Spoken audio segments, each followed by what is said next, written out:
If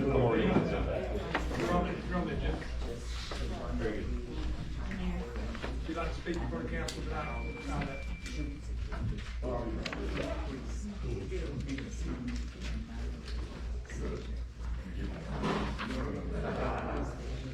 Yes, ma'am.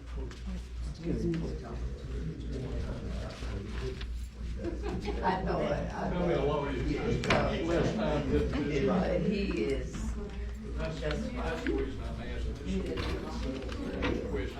Alright, I'm going to go get on with that.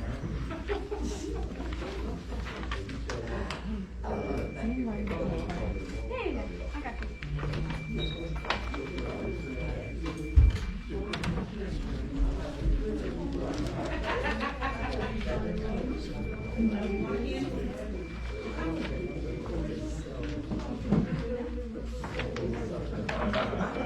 Is it okay to sit up here? Yeah, as long as you're at the white spot. Lisa, how many papers? They're all right there.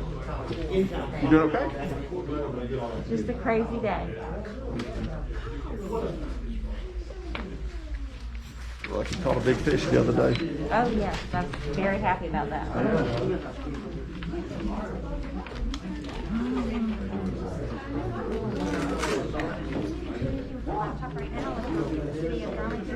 Yeah, see if you can get the city page up, that way we can have something pretty.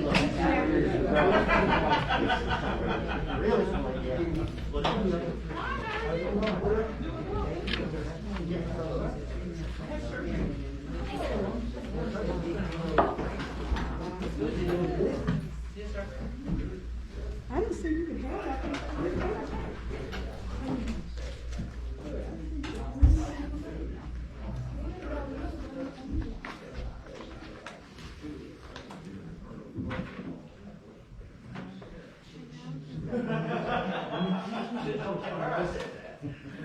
Believe it.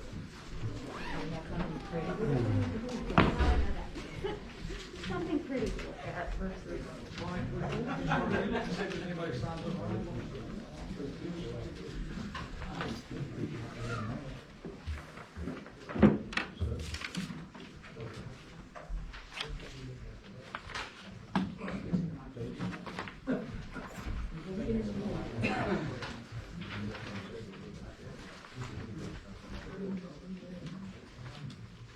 Is there anybody else before we get ready to start? Anybody else that needs to speak to the council before we start? Thank you. Good, everybody?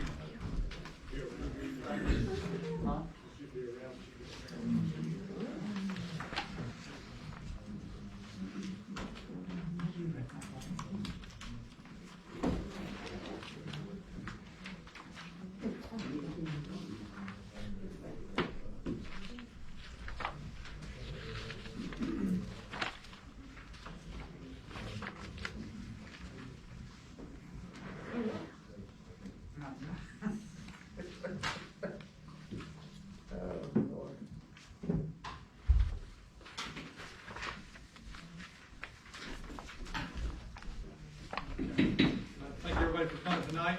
We just got out of executive session. We said we may or may not vote. We will vote. Ask for a vote tonight on.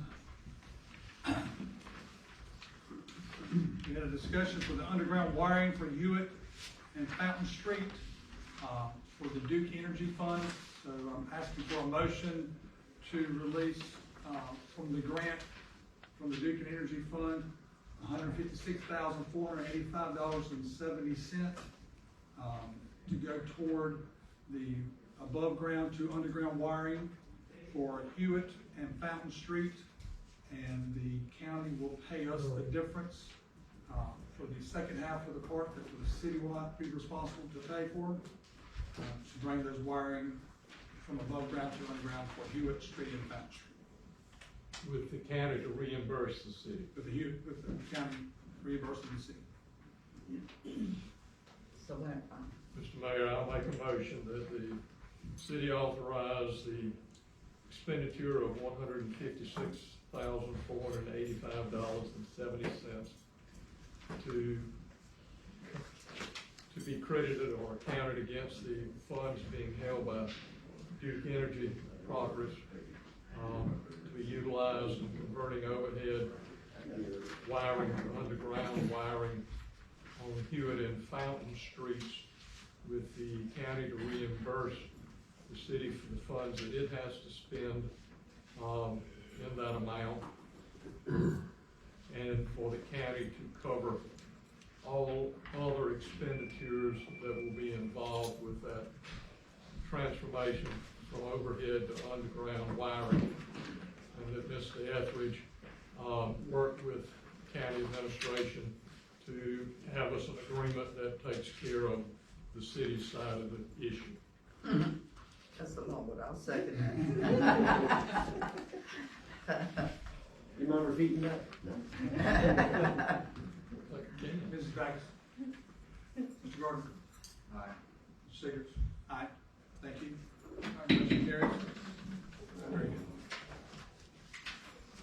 All right, again, I'd like to welcome everybody tonight to the Darlington City Council agenda for regular city council meeting. Tonight is Tuesday, April the 13th, 2021. Supposed to start at 6:30, but we're a little late getting out of executive session. Mrs. Backus, if you would lead us in prayer. Let us pray. Lord, as we gather here one more time, on behalf of the citizens in the city of Darlington, I ask you, Lord, to allow us to be able to make the right decisions for the city, for the citizens, to make the city of Darlington better for everybody as a citizen of Darlington. Lord, give us the ability to do the right thing. In Jesus' name we pray. Amen. Remember to stand for the pledge of allegiance. I pledge allegiance to the flag of the United States of America and to the republic for which it stands, one nation, under God, indivisible, with liberty and justice for all. Thank you. All right, do I have a motion for approval of minutes from the city council meeting from 3/2/2021, 3/16/2021, executive session on March 30th, 2021? I do them separately, okay. All right, do I have a motion for approval of minutes for the city council meeting for 3/2/2021? Make a motion that we approve the minutes for 3/2/2021. Second. Mr. Milling? Mr. Gardner? Aye. Mr. Sigurds? Aye. Okay, motion's carried. Do I have a motion to approve the minutes for city council meeting for 3/16/2021? I make a motion that we approve the minutes of the city council meeting from March 16th, 2021. Second. Mr. Milling? Mr. Gardner? Mr. Sigurds? Thank you, motion's carried. Do I have a motion to approve, for approval of the minutes for the city council meeting and executive session on March 30th, 2021? I make a motion that we approve the minutes of our executive session on March 30th, 2021. I'll second. Mr. Milling? Mr. Carter? Mr. Sears? Okay, good, motion's carried. Thank you. All right, approval of meeting for the agenda for tonight. There is I guess I need a motion to amend. A vote is needed to amend the agenda as follows. Number one, add public hearing on ordinance 2021-04, zoning 4 lots, Young/Wyndham Streets. I need to do this separately for you. Yes. Do I have a motion for that? I make a motion that we amend the agenda to add, number one, add a public hearing on ordinance 2021-04, the zoning 4 lots at Young Wyndham Streets.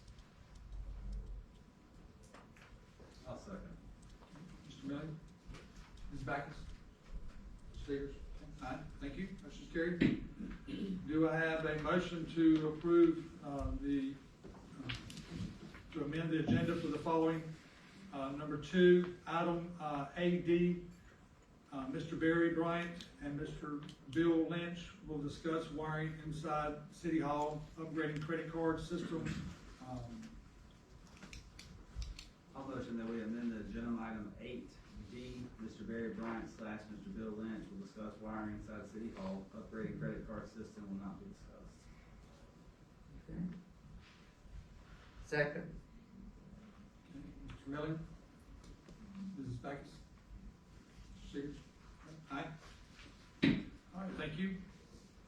Do I have a motion to approve, for approval of the minutes for tonight's meeting? I'll motion Amended to- agenda. Yeah, I'll motion to approve the amended agenda for tonight's meeting. I'll second. Mr. Milling? Ms. Backus? Ms. Reed? Mr. Sears, thank you. Okay, good. Thank you. Mr. Mayor, I apologize. Yes, sir. May need to get into it further. I was just looking at the original, agenda and the two items that we've added. But the amended agenda, in addition to these two items, it's got something on it about a resolution for CDBG grant that is not on the original for new business. So if we're going to be talking about a resolution for a CDBG grant, we need to amend it to add that as well. You look Have it at on yours?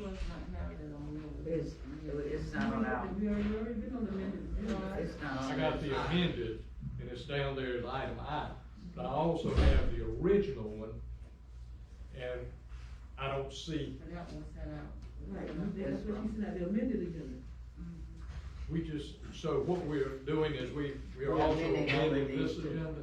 She already amended it. Okay, She all said the right, regular so we agenda. amended the amended agenda. Right, she already sent it out. Didn't get mine, I don't think, until I got it. You may email it to me. All right, thank you. All right, report of standing committees, Darlington Downtown Revitalization Association, this is Lisa Rock. Thank you, Mayor and Council. The DDRA is going to have our annual DDRA golf tournament tomorrow afternoon at Darlington Country Club. It's a 4-man captain's choice tournament with a delicious lunch, beverages, and golf. Thank you to Carolina Bank, Darlington Raceway, Nationwide Insurance, Fitness World Gyms, and MPD Electric for their support that makes this event possible. We are still looking for whole sponsors, and we will have goodie bag donations for the golfers as well. We will continue our monthly member breakfasts at 8 a.m. on Thursday, April 22nd. This month we'll be at the Purple Fish Coffee Company, 104 West Hampton Street, since Takis is closed for renovations. These meals are at no charge for members and a small $5 fee towards the meal for all others. It's a great networking event and has allowed our businesses to build better connections and strengthen our local economy. We are working on plans for the Labor Day race weekend in hopes that the pandemic eases as the vaccines become more prevalent. Also, mark your calendars for the Taste of Darlington on Thursday, October 14th at Darlington Raceway. I have applications if anybody needs them. In the meantime, we continue to promote Darlington and its businesses on social media and through our news alert system each week. Our alerts reach more than 2,700 people. We continually update our website, buildsupdarlington.org, where individuals can submit information or sign up to receive these alerts by text message or by email. We welcome our newest members, Kirk Construction Company, Goodson's Tire and Auto Repair, and the Grand Old Post Office this month. Thank you for your support of our community. DDRA membership is open to businesses, individuals, civic groups, and churches. Members can give me a call or send me an email or stop by City Hall and talk to me, and I can get you an application. We feature our members' news, employee recognition, sales, new products, special hours, with people that are interested in Darlington, as well as the TV stations, radio stations, and newspapers using our text and email alert system. What day you said y'all would be at Talkies? Not at Talkies, at the Purple Tree? Thursday, April 22nd at 8 a.m. We've had some, different folks come in, different businesses, and it's made some good connection amongst our businesses.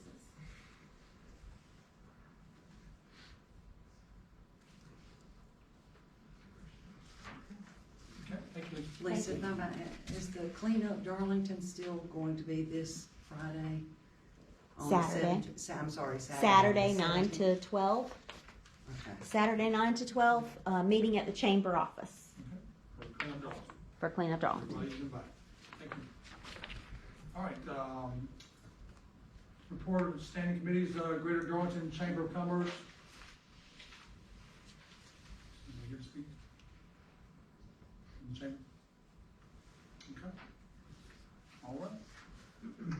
All right, citizens wishing to appear before council. We have Dolores Betts from PDC. Yes, Can I sir, add thank something you. to the standing, committees? Is it potentially possible, maybe once a quarter, we could get our board, heads of each of our board to come up and give us an update of what they're doing as far as our standing committees? Any opinion? I don't see why not, I don't see a problem with it. We can get an update from the department heads, I don't see why not. I'd appreciate that. Thank you, Ms. Betts. Thank you, and I appreciate the opportunity to stand before you all tonight, so it is greatly appreciated. Also, I would like to say that 105 Orange Street is also greatly appreciated. I am being housed there. I am Dolores Best. I am the trauma counselor for Darlington County, but I am also here in Darlington City. This month, April, is the Child Awareness and Sexual Assault Awareness Month. And in Darlington City, sexual assault is underreported. We've only had like one case of sexual assault, but that does not say that it is still not happening in the city of Darlington. I am here to help. Our services is free. I have some brochures for you all. You can pass them around. My card is also in here. Just because I am a counselor, I don't work just from 8 to 5. I make myself available to all of my clients, basically 24 hours, 7 days a week. Not all the time, something happens, before 5. So I make sure that I make myself available. But I do want to say to the city of Darlington, we are so appreciative of everything that y'all do for us. We're appreciative of the space that you give us. And, you know, if there's anything that I can do to make the city of Darlington better, please let me know. Thank you. Thank you. If you need anything from us, let us know. Yes, sir. And does anybody have any questions? Last time I did, there was a lot of questions. You said this month is more for children. Yes, sir. It's Sexual Assault and Child Abuse Awareness Month. So it's kind of combined together. And the children, they are being seen through the Durant Center. And we have 3 centers. We have one that's located in Hartsville, one that's located in Florence, and one that's in Sumter. We thank you for your assistance. We thank you. We hope that you don't have anything to do. Plenty to do. Thank you again. Thank you. All right, unfinished business, Mrs. Griffin, public hearing, I think we got first. Okay, we added the public hearing on ordinance, 2021-04 zoning 4 lots, / Wyndham Streets. The public hearing, was there anything, Lisa? We did not receive any calls or comments in the mail.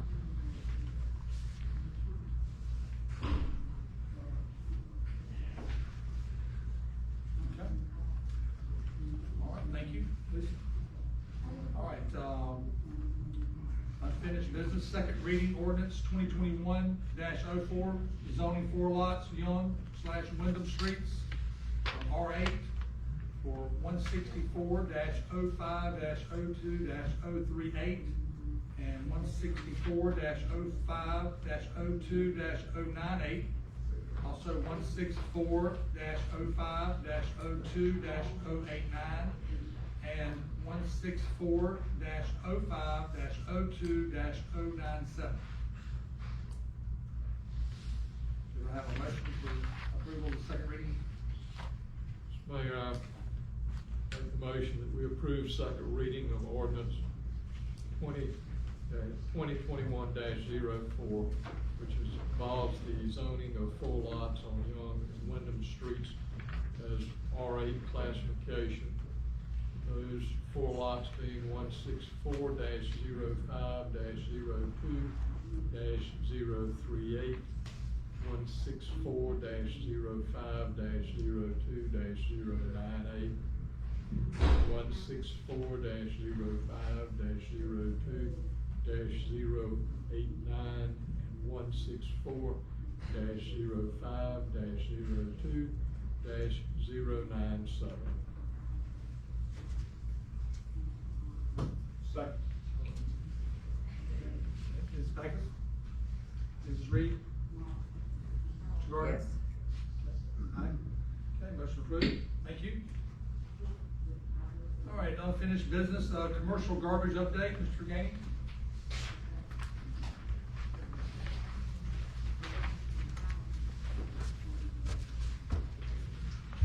Good evening, Mayor and Council. Good evening. I've got a bunch of information I handed out. I put it in front of you before the council meeting. Just a bunch of numbers. I'm gonna try to go over it pretty quick. Like I said, it's a lot of information. I'm not gonna go over everything, but if y'all have any questions, stop me and we'll go over it. Basically, this stems from a couple of months ago. We were informed by Republic, which is who we currently have a contract with on our commercial dumpster pickup, that our rates were gonna be increasing. And as y'all know, we just did a rate increase ourselves for our customers, I don't know, what, 3 or 4, 5 months ago. So I wasn't real comfortable with doing a rate increase, so we put it out for bids. The bids came back. We had 3 different companies bid on it. We had Republic Services, we had Capital Waste, and then we had, I believe it's Pine Metal Waste in here in Darlington that submitted bids. And Capital and Republic came in at the cheapest. But with the rate increase, or with the rates that they proposed, they were still gonna go up. So we kind of went back to the drawing board to see what we wanted to do, which direction we wanted to go in. We came up with 3 different options, and I'm gonna go over those 3 options tonight. Basically, the first option is, and if you look at this, the first spreadsheet, it's I think 3 pages long. The first option's on it, and then the third option's on the last page as well. We'll go over that last, but the first option is, if you look at it, it's broken down per yardage for the containers. You've got 2 yards, you've got what the city charge is now. Up under that, you've got Republic, and the next 4 years with the rate increases, what they're proposing. And then up under that, in blue, you have Capital. They broke the first year down in a 6-month, there's 2 6-month increments. The first 6-month increment is, they would keep the same rates that we have now. The second 6 months, they would go to the rate that they proposed for the first year, just to try to help us offset the cost. So we didn't have to do a rate increase supposedly up front. And then the second year, they wouldn't go up, and then they would have a rate increase the third and the fourth. So basically, when you look at this spreadsheet, the 2 yards, if you look at it across the board, the 2 yards are really not going up. Actually, they're going down if you look at the original rates. So we'll make money on the 2 yards. 4 yards, we'll make a little money on the 4 yards until you get to the 4 yards with the 2 dumps. Or actually, yeah, the 4 yards with 2 dumps, and it goes up there. 6 yards and 8 yards is where we're really gonna lose money.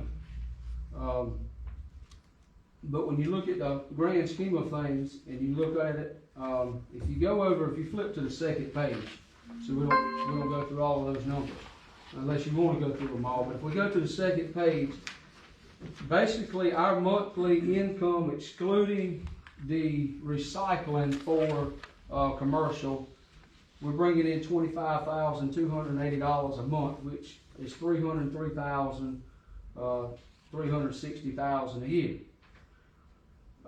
With Republic's proposal, starting July 1 with their rate increase, we would be spending $28,082.42 a month, which would put us at a little over $2,800 in the red total. Annually, we would be spending $336,000. This is just for the first year. We'd be spending $336,992.64, which would put us in the red $33,632 a year. And then year 22-23, they would have a 3% rate increase. 23-24, 3%. 24-25 would be 3%. So they would increase 3% for the next 4 or 5 years. Capital, they proposed going for the first 6 months, basically, because their rates came in a little bit more than Republic's. So they basically proposed honoring Republic's quote, or their rate for the first 6 months. After 6 months, they would go up to what they proposed for their first year rate. That rate would be locked in for 2 years, and then year 3 and 4 and 5, they would go up 2.5% versus 3%. But with them, we would still be going in the whole $3,000 the first year. The second year, we would be going in the whole a little over $3,200 a month. Excuse me, that's a month. And then 4th year would be 39, a little less than 4,000. So as you get into the 3rd and the 4th year, actually the 2nd, 3rd, and 4th year, with their increases, we would actually, with them only doing a 2.5% increase, we would actually be going in the hole less, but we're still going in the hole. So if we are going to continue to contract it out and us handle, and when I say that, basically the way it happens now is they send us a bill once a month, we pay the bill. We handle the fixed rate report. We go through the fixed rate report every month, make sure all the charges are right. Anybody that has any overages, we make sure that gets to the water department so the water department can get that on the water bill. We have to deal with all the complaints if somebody's trash can gets missed. If there's an overage and they don't agree with it, we get that complaint. So we deal with a lot of complaints for Republic services. So if we're going to continue to do it the way we're currently doing it now, for us to break even, and if you go to the top of the 3rd page, for us to break even, we would have to do, basically, I would have to go through and redo the spreadsheet because it would basically be a 12% rate increase across the board, but I could go in and redo the spreadsheet because your 2 and your 4 yards, we wouldn't have to go up as much. Really wouldn't have to go up any. It's your 6 and 8 where we really have to go up. But on an average, it'd be like 12% across the board. We would have to go up just to basically almost break even. Make $1,000, I believe is what it is, if we did a 12% rate increase. And then we would have to do a 3% rate increase every year just to be able to keep up with the rates that we would be paying. So at that point, we would be handling all the phone calls, we'll be sending out, dealing with all the billing and everything else for $1,000 a year. To me, it's not worth it. We got other things we can be utilizing our time doing versus dealing with that aggravation for $1,000 a year. Our second option was to do it in-house. Buy a couple of trucks, buy the trash, the dumpsters, hire another, employee and, do it that way. When I started working on a budget, my budget number for what it would cost to get into the business was $565,000. You're gonna have to buy 2 trucks. What I did was I put them in the budget, and I talked to Amic Equipment in Lexington, and I talked to them. I said, "Hey, what we need a budget for a new truck, or for trucks?" He said, $250,000–260,000 to buy a nice new truck. Well, for the first truck, I put $275,000 in there for a budget, just because everything else is going up nowadays. I don't know why the truck wouldn't go up too.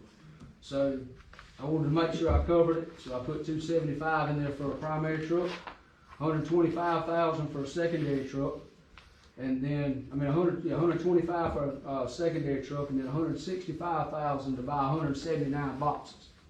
Because that's what we would have to buy, that's how many boxes we have total. So I started pricing out $260,000 for a good new truck, $125,000 for a good used one. We could probably find a good used one less than that, but it depends on what's on the market at the time. I got a couple of prices on bins 45 days ago, 60 days ago. They were $144,785. There again, everything else has gone up. That price might not even be good now. I don't know. So that would put you at a total overall cost to get into the business of $529,785. Then option 2, the mayor had said something about buying 2 brand new trucks. So I priced out 2 brand new trucks, and that option would be $664,785. So then when you start talking about how we're going to pay that back, if we get a bond, if you get a 5-year bond, just running some rough numbers on a 5-year bond, I did 5 years and 10 years. I wouldn't do it 10 years because you'd be paying for a truck longer than you'd be using it. Because they say about every 5 or 6 years you need to be looking at trading these trucks out, because wear and tear, maintenance, they start costing you a lot of money. So 5 years to me would be smart if you were going to try to pay a bond back. But if you look at that and you look at the bond payment, you look at tipping fees, maintenance on the truck, salary cost, $120,000 a year. Option 1, we bought 1 new truck, $4,000. About $4,000. So if you look at that and you figure out the money that we're bringing in currently, now that does include recycling. So if total, our total income with recycling included is $329.20 a year. So if we went with the budget number, we're making about $17,000 a year to handle all the aggravation. And when I say that, now we're doing all the billing. We got a lot more paperwork involved, because now we're dealing with all the tipping fees, everything that where we would take it to the Bishopville or wherever. So a lot more stuff involved there for $17,000 a year. If we went with option 1, bought 1 new truck, 1 used truck, we'd be looking about $25,000 a year profit. If we bought 2 new trucks at our current rates, what we're charging now, we'd be going in the hole about $4,700 a year. So there again, if we're gonna get into business, and what I would throw out there that we need to make sure we take into consideration is, number 1, it's hard finding good CDL drivers that want to come for what the city wants to pay. Number 2, we're going to be responsible for providing a service that we've got to provide 5 or 6 days a week. There's a couple of businesses that get 6-day-a-week pickups. So if you have an employee that's driving that truck, if he lays out sick, now you've got somebody that you've got to pull off of another truck to put on that truck to make sure that service, is provided for that day. If he quits, you got to get somebody else. I mean, it's a lot for us to think about for us to get into the commercial dumpster, business. I think we got a lot of liability involved.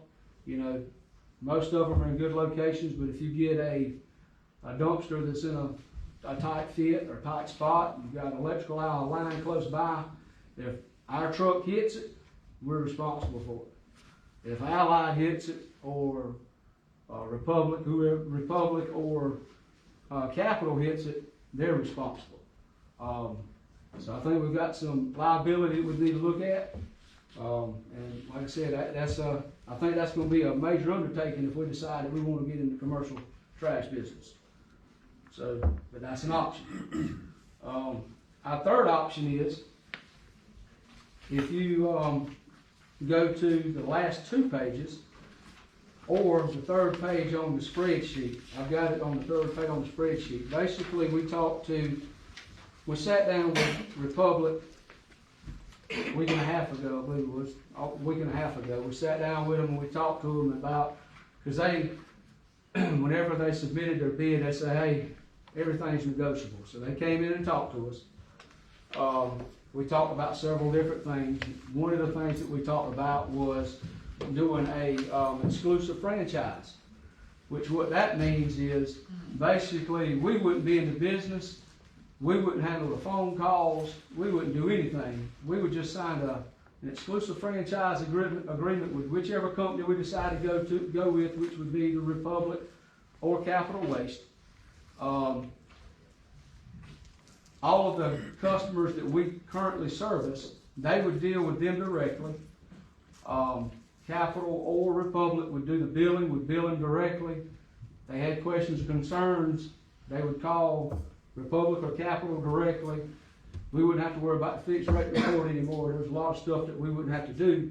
And we had them price it out with a $5,000 franchising fee, a $10,000 franchising fee, and a $15,000 franchising fee. Option 3, what I did was I put everything down here as to what they calculated on a $15,000 franchising fee, which means they would deal with all the customers directly, and they would just pay the city $15,000 a year for that exclusive franchise agreement. And we would determine how long that franchise agreement was for, if it's good for 3 years, 1 year, 5 years, whatever. And they would pay us that money every month, and we wouldn't have anything to do with it. My concern with that was that, you know, the rates that we were getting were for bulk containers, because we had a bunch of 179 boxes in the city. So my concern was if we put it out on the open market, which is what I was thinking about doing originally, then they could call whoever, whether it be Palmetto, whether it be Allied, or Republic, whether it be Capital, whether it be TWS. The customers could call whoever they wanted to call and say, hey, I want a dumpster. Well, they're not going to get the same rates we were getting, so their rates would probably go up substantially. I don't know exactly what they would go up to.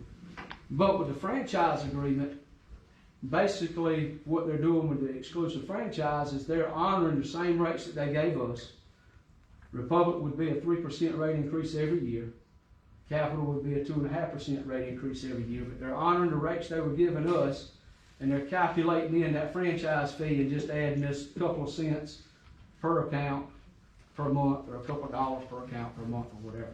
So they would basically be getting the same rates we would be getting, plus the franchising fee that they would be paying the city, and that franchising fee would basically, you know, say that nobody else can come into town and put commercial dumpsters in town. That it had to be whoever we signed a contract with. So that's our 3 options. What I will say is our contract ends with Republic June 30th. So we've got to make a decision.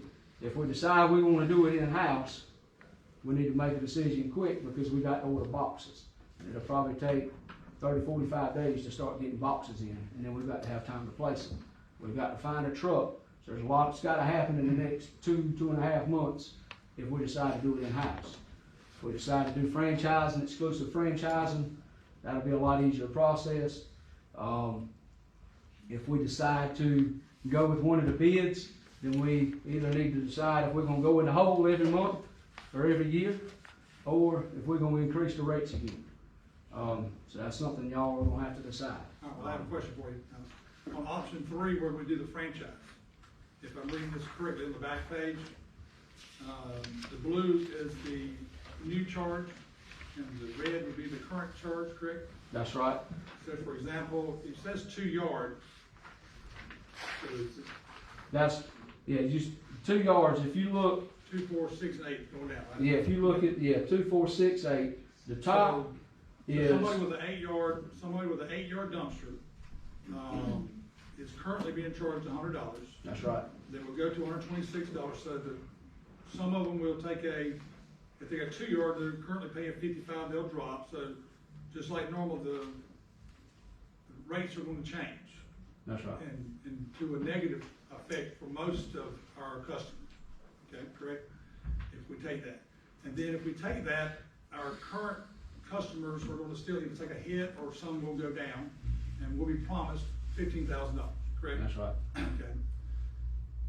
If we stay with what we've got, we're gonna lose X amount of dollars because we're going in the hole every month. That's right. If we don't go back up on it. So they're gonna go up on them. Now, this is my opinion. We say that you won't get any calls, and you will, and you can just fill them to the public, but you'll still get calls complaining, and we'll still get calls complaining that we've gone up on them. And these, when I say these, there's our citizens, which is our customers and our people that we're here to represent for. We're still gonna have to go up on them if we go this avenue. If we go the other avenue, which is if the council agreed to go into the business. As much as council may not like it, we are in business. This is again my viewpoints, everybody can state those after I get through. We are in business. We're in business to make money for the city of Darlington with the money that they give us from their tax funds and what we generate. If we went into business, into the trash business, and we're already in the trash business, we're just allowing another company to come in and do it for us. If we purchased it, according to my understanding is that, best scenario or average scenario, we might make about $17,000 a year. Is that what you said? Okay, that's the first 5 years. So that's the first year. If we're gonna need to continue to go up no matter what. In years past from here in the future, we're gonna need to go up. So then as we go up, we can still make more than $17,000 or average out $17,000. That's just using that as a round number. If we went into the business, which is still not a lot of money compared to the $15,000. But in the long run, with my constituents' money, in 5 years from now, according to the number that you got here of $144,000, $144,785 is a round number. If we took $144,000 and divided it by 5 years, my calculations come out to about $30,000. In 5 years, we wouldn't have to buy the majority of those cans. So in 5 years, we should be theoretically making $47,000 a year. And then again, that's all. And again, it is going to be work to do that. But again, then we have the control of to go up or not go up, and we're not in the jurisdiction of somebody else telling us whether they're going to go up or not go up on our customer. To me, at times I was told, let's sell this, let's sell the water department, let's sell this. We can sell the trash company out and just collect $15,000 a year. We get a check for $15,000 a year, which is great. Then we know we made $15,000 a year, but excuse the frame, I can spit $15,000 tonight, okay? It doesn't get us anywhere. And then our customers are still gonna go up. We're still gonna bust down. I think it's a short time, we make a decision, we're gonna make a wise decision of what the council should do as we move forward. But to me, as we move forward, I think we should look at expanding, and it is, you're gonna have more on your back, make sure that you have a CDL driver's license. We're gonna have to make sure that driver doesn't tear up wires. I wouldn't think that they would be placed in a wrong place to hit wires. You gotta make sure you got the right drivers to drive the truck correctly, so our liability is good. We have a lot on our plate there, but again, looking at the future is something that we could make money at for the city to be able to do more things with the city than, as I told Republic the other day, they were in our town making money, and they're making money. The city should make money off that also. So again, to me, they're making money off it, then we could do it, and we make the money that they would be making without really having to up our citizens' rates at this particular time. And down the road, we're gonna have to continue to up rates when things get high. Mrs. Reed? Okay, I just want to get some clarification here. Franchise. So when they ask, if we did this, and you were just saying this franchise, this is 15,000 of what? 15,000 a year that the city would get. That's all there would be? Yeah, See, I that would thought- cut us a see, check for I must have 15,000 a been year. asleep, I thought it was saying 15,000 a month. No, And I said, 15,000 a well, I year. don't see why we would turn that down, but 15, but anyway, but under that, I just wanted to make sure that our citizen, the company, would do the billing, the transactions, the financial transaction would be between, Republic and the citizen. Yeah, everything would be between Nothing, the- all we would do is by giving them this, now, would there be a limit on that? I mean, a time frame, but once you do that, is it just forever? Or No, that's what I said. indefinite? The contract franchise agreement would be for whatever Time. limit, we put on it. If it's a year, 3 years, 5 years, whatever time limit we put on it is what the franchise agreement, then, we could go back, if we did it for 3 years, we'd go back in 3 years and say, hey, everything's going good, but, we want more money, or whatever the case may be. Right. So that would be left up to us as to how long we put, what stipulations we put on the length of the franchise agreement. Well, the mood that the council, I think, is that, we are trying to get where we can make money, make it easier on our folk, and it's gonna hurt a little bit in the beginning, but I think that's a good idea. If we, And if for we this- look at the aspect of going into and buying the truck ourselves, to start with, without increasing the rate, we still theoretically, again, it could change tomorrow. Lumber was $35 last week and $38, it was $6 a few months ago. So it could change at any time, but theoretically, with the numbers you've given us, we should be able to make 15 to plus $1,000 a year and still keep the rates the same, correct? One thing that we need to look at is, right now, down in our department, Ms. Karen, she gets a report once a month. Fixed rate report, we go through it. Republic sends it to us, and that's the bill. And we go through it line by line for each customer to see how many overages they have and all that kind of stuff. One thing we're gonna have to take into consideration is one person in that office gonna be able to handle all the paperwork that goes along with all these, 135, 140 customers? I don't know. I don't know how many bills we get. I don't know how much time you have to spend going through it to figure out, because right now, see, they have, the way Republic's set up, they've got cameras on the front of their trucks. So whenever the driver gets there and he logs in that he's dumping that dumpster, if the lid's not closed, it automatically takes a picture of it, and then he puts in there, he stamps it, and he puts in there that it was overloaded. So then they have to go back and look at it and determine how much they're charging them, and everything else. So that's something we got to look at too, because just because we have a rate, if you have people that consistently overload their dumpsters, you've got to be able to charge them accordingly for it. So, we're going to put a camera system on it. I don't know how much that comes. I'm sure the truck doesn't come with that camera system. I believe there's going to be a little bit more leg work in making sure that we charge appropriately so that we don't go in the hole. And because we're going to be charged tipping fees per ton. So if we figure in a dumpster, an 8-yard dumpster, and we go and dump it, and it's actually 10 yards whenever we dump it, we go to the landfill, we're going to be charged for 10 yards on that dumpster instead of 8 yards. If we're billing them for 8 yards, then we've eaten 2 yards. So we got to be able to figure out how we're going to charge accordingly so that we get rid in the whole $1,000 profit. And you that we send $5,000 to $8,000 a month, I think, in overage fees to Republic. So if we incur those fees, then 3 months your profit's gone. Now you're in the red. Let me explain to you the way I see that it works, because I've seen it work. I got an overage charge of $50 on my canister. I walked over and I said, Mrs. Carroll, why did I get charged $50? She said, because your lid wasn't down. And I said,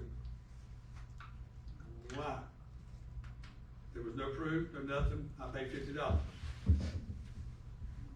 what I was charged. So to me, if there should be proof, there should be a picture showing them what you got in the guy.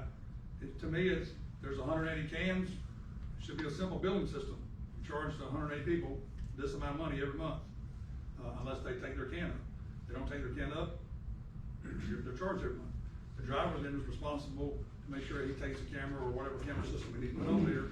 And then at that point, there would be legwork to determine, and there is gonna be more work because we're taking over the business. But do we just settle for $1,000 a month? Or do we settle for losing $3,000 a month?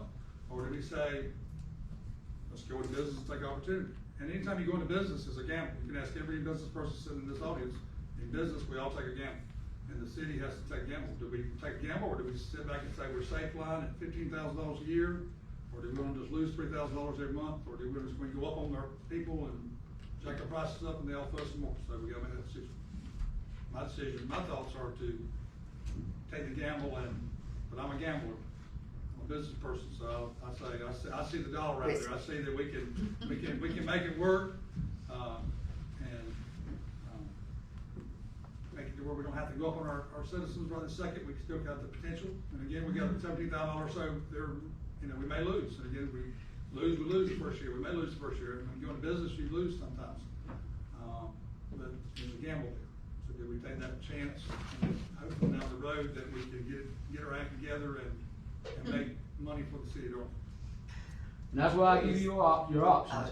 But I don't want y'all coming back to me in a year and say, well, you said we were gonna make 25,000 and we're in the hole 25,000. So I wanna put everything on the table. I've opened up businesses and said, I wanna make money, and I go, and any business person tells you, they go out there, you're hoping to make money, and you're taking that gamble, because it's a gamble. I don't play the slot machines at Vegas, but I do gamble every day when I get up and I'm in business. You don't know whether you're gonna make it today or you're not gonna make it today. Sometimes you do really good, sometimes you don't. Some businesses do well, some businesses you go back and go, hey, let's sell this stuff, and go, and we shouldn't have done this. I wanna hear, John Seegers, what you say? We gonna spend that money. I'm in the same boat he's in. Sometimes I got one of those big dumpsters, and sometimes maybe once or twice a month, I will be charged an overage. And it may be because I got a piece of carpet sticking up where the lid won't close, but mine don't even have lids on them.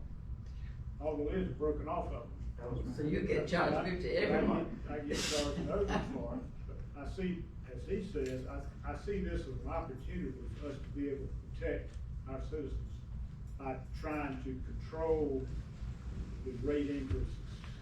We're at their mercy if we sell out to them. We're at their mercy, whatever they want to charge, we got to pay it. We are, our citizens have to pay it. Gotcha. And right now, I don't know that we're actually informing the customers or our citizens. I didn't know that there was an overage charge, but now it's kind of like when an officer stops and gives you a ticket and you go, I didn't know I was speeding. Well, now you do. You got a ticket. Next time when I drive through that town, I know to slow down. So now, when I walk outside, as I did the other day, somebody put stuff in my dumpster and the lid was sticking up 9 degrees, okay? I said, whoa, no, get all that stuff out, make sure the lid's down, because I knew I was gonna be charged overcharge. And so, to make sure that the customer knows, we charge over, if the lid's up and it's just a cardboard box sticking up there, you'll be charged overcharge or whatever it is, and we'd have to calculate it. But, to me, it's a good opportunity for the city of Darlington to prosper. Very seldom are my dumpsters ever full. So the city's still getting billed for a 8-yard bin when it's half full. And of course, that you make that up on the tipping fees because you're not paying as much garbage going into the land. But you want to make sure you charge. There's offside there. Then again, you gotta think about wear and tear on the bins too. Just like, I've never had a bin that had a top that closed on. They always bring me some ragged piece of stuff, but that's okay because it holds what I throw in. But the city will, at some point in time, have to purchase new bins or replace bins that get damaged or set on fire or whatever. Okay. Just a couple of things that came to my mind. You talked about, potential liability that occurs whenever you're doing something different. Has anybody done any, investigation as to what this new venture would add to the insurance cost? For us to undergo it, for, fuel expenses, for us to run these trucks, maintenance expenses, any of. When I talked with Ryan Amick, he told me, you know, kind of what the budget for the maintenance. And he said, of course, the first year, if you bought one used truck and one new truck, you know, first few years, you're not gonna have a lot of expense and maintenance on the new truck. Now, you might have some on the used truck. But he, you know, he told us to make sure that we budgeted $25,000. He said, you can probably do it a lot less, but as that truck gets age on it, if you budget $25,000 a year, then you should be fine. And we see that with the trucks that we have down there now. So we got the maintenance covered. How about the fuel cost? What does it cost to operate one of these things from a fuel standpoint? Probably cost us,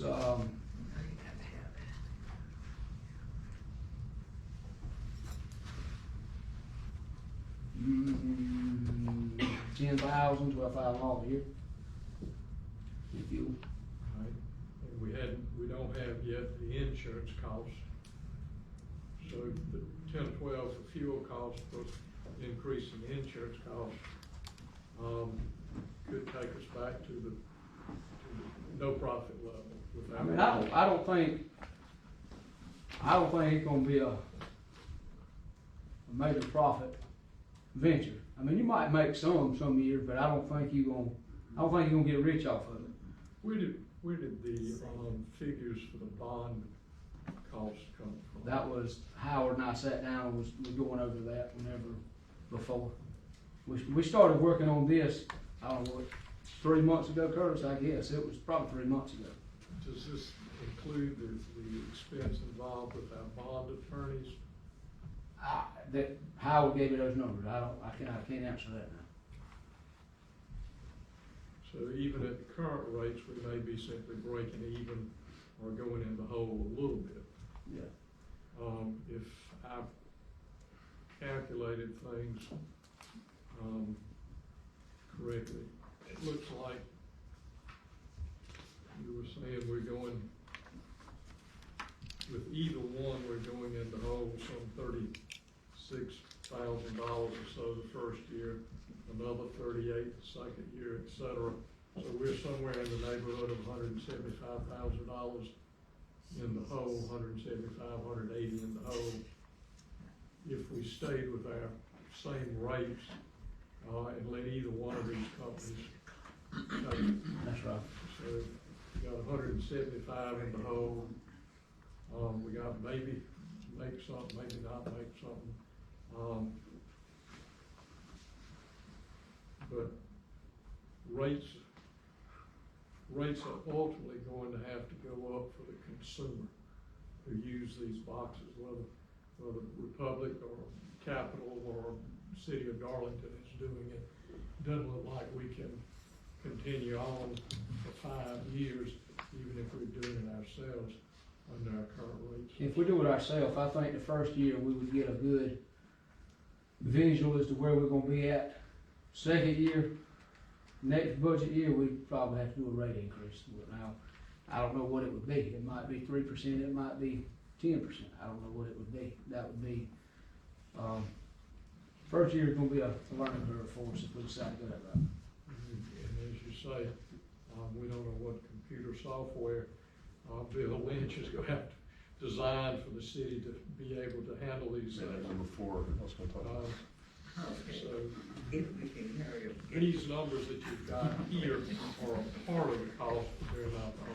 Yeah, see, you know, like I said, Republic, they have cameras on the trucks, and if somebody disputes a charge, an overage charge, we can request the camera footage. It'll show date, time, they dumped it, it'll show a picture of it, everything else, and you can see. And I've argued with them about it, because, you know, my thing is if somebody dumps it on one side all the time, that lid might not be closed completely, but that doesn't mean that the other side of the dumpster is completely full. But they're charging us because the lid wouldn't close. But we're talking about a company that's all over, and, you know, they've got state-of-the-art equipment. We can't afford the state-of-the-art equipment as far as the cameras and everything else. So that's something we're gonna have to look at, is to see what we can do to make sure that we're being fair and honest with our customers. That we're not charging when they shouldn't be charged, and we're charging when they should be charged. It seems to me that we're gonna have to make some decision as we're working on the budget, because we've got to give your department enough extra money to cover $35,000, $36,000 a year. Or we got to go buy some trucks, or We're gonna have to buy 2 trucks. or do an exclusive franchise. And, you know, we're gonna have to buy 2 trucks. Hire somebody. We're gonna have to hire one primary driver, and then my thoughts was to take, cause you got recycling in there, and my thoughts was to take the spare driver that is going to be driving the street sweeper, let him go 1 or 2 days a week and let him dump. I believe we've got 34 recycle boxes, let him go and dump the recycle boxes. And then he got to go to Sunoco and dump that. But, you know, cause I don't know that one driver can handle the whole route. Now, that's a lot of route, that's a lot of boxes to dump in a 5-day period. And like I said, we've got a couple that are dumped on on Saturday. So now you're paying a driver overtime every week. So we've got to take that into the equation as well, unless we can get something worked out with those businesses. I've got to check and see which businesses it is that have 6 dumps a week, and see if we can give them a bigger box, 5 dumps a week or something, if they can do that. I don't know. We'll have to look at it and see. I mean, there's a lot of things we got to look at if we decide we're gonna get into business.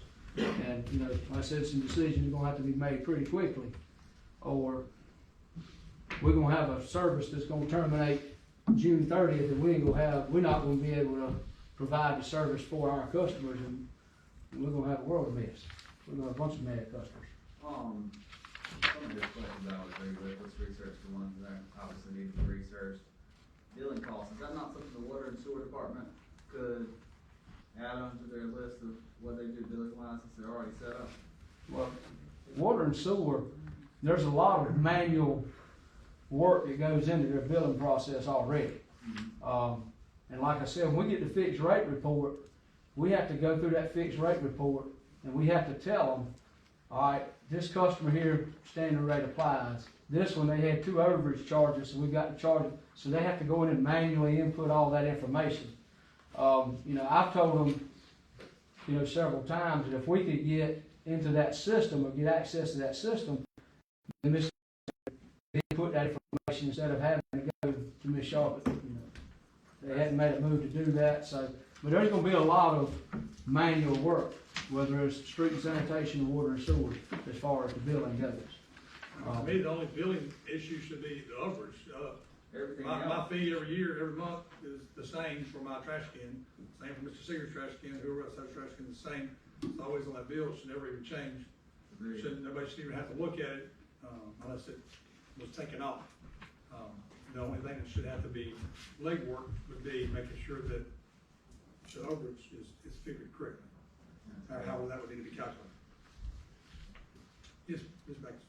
So after we've discussed this 25 minutes, can we table this, call a meeting, special meeting next week and discuss this so we can move on to this agenda? My suggestion was gonna be, would you like to vote on, one of the 3, or would you like for him to bring back more exact numbers if we decided to go into business for ourselves? I think you need to bring us some more information and then we discuss. Bring more, I would personally like to see more exact numbers. And talk about this thing at a separate individual meeting for this, instead of holding a council meeting. Bring us more exact numbers. work session, That's fine with me. Just so we we can need to start discuss it. holding them. When do you think you could bring us some more exact numbers? I can, on insurance, gas. I can exact have all, cost, I mean, I exact- can have most of that put together An by, exact cost of a truck, a new truck, 2 new trucks, 1 used truck, 1 new truck, I can have all give that us in a the next couple 30-day days. Give us a 30-day quote on what the truck is. Something next week. Give us a 30-day quote on what the trash cans are, so somebody would give us, if somebody would give us a 30 to 45-day quote. You know, we could buy the trash cans, the dumpster, or whatever else, this is what they would hold their quote for, so we know exactly. Would Republic not agree to allow us to buy their cans, Alex, so Wait a that minute. Okay.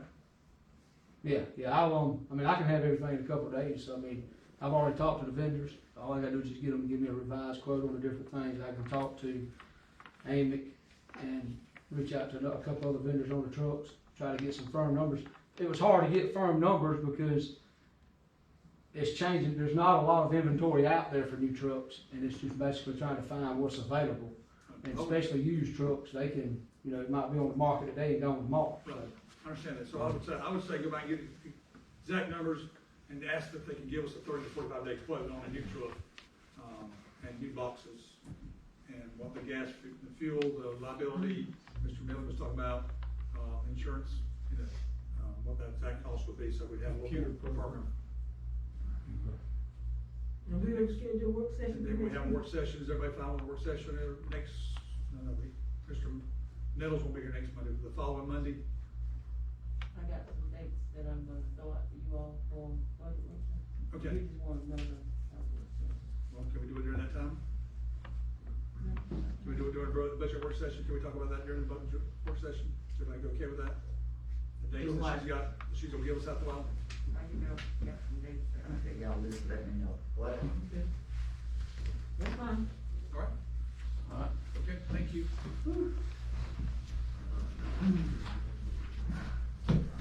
Goodness. All right,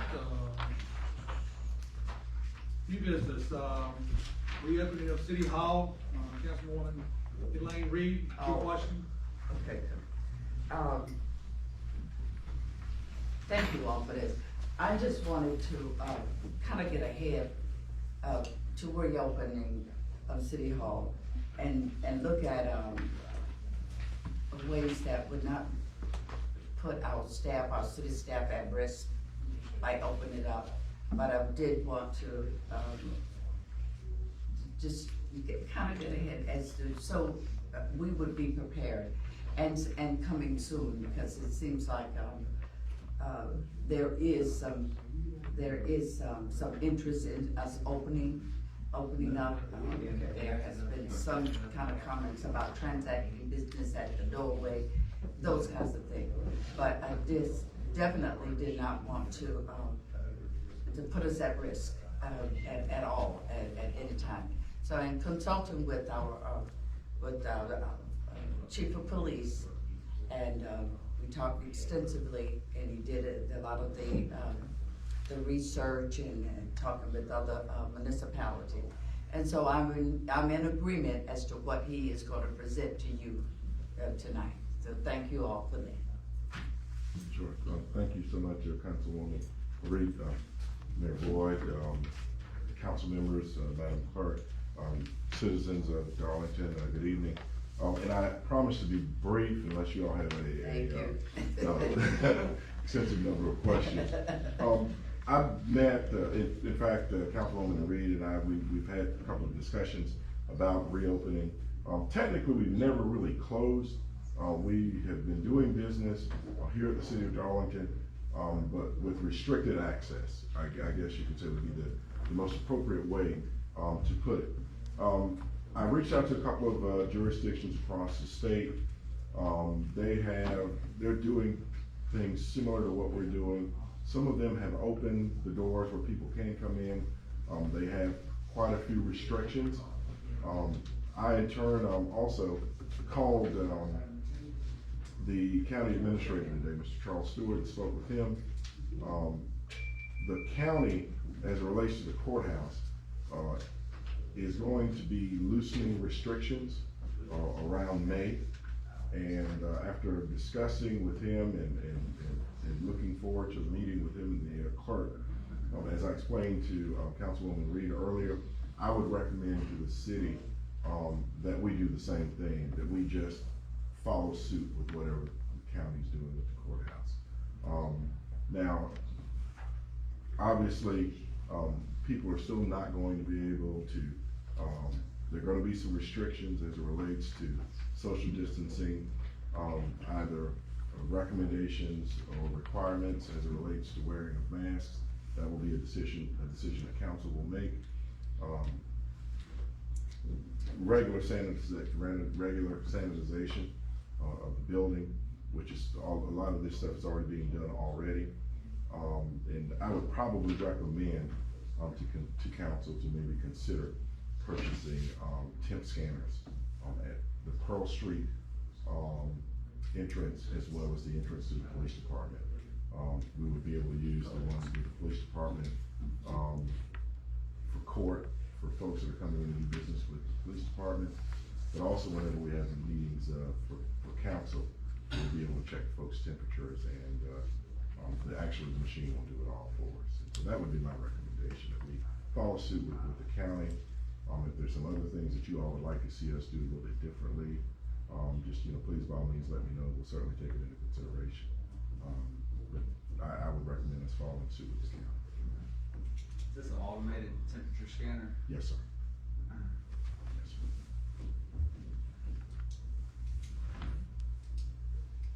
All right, everybody good? Any discussion? Okay, any questions? Thank you, Your Honor. Thank you. All right, new business, business license standardization update, Mr. Charlie, from the ASC.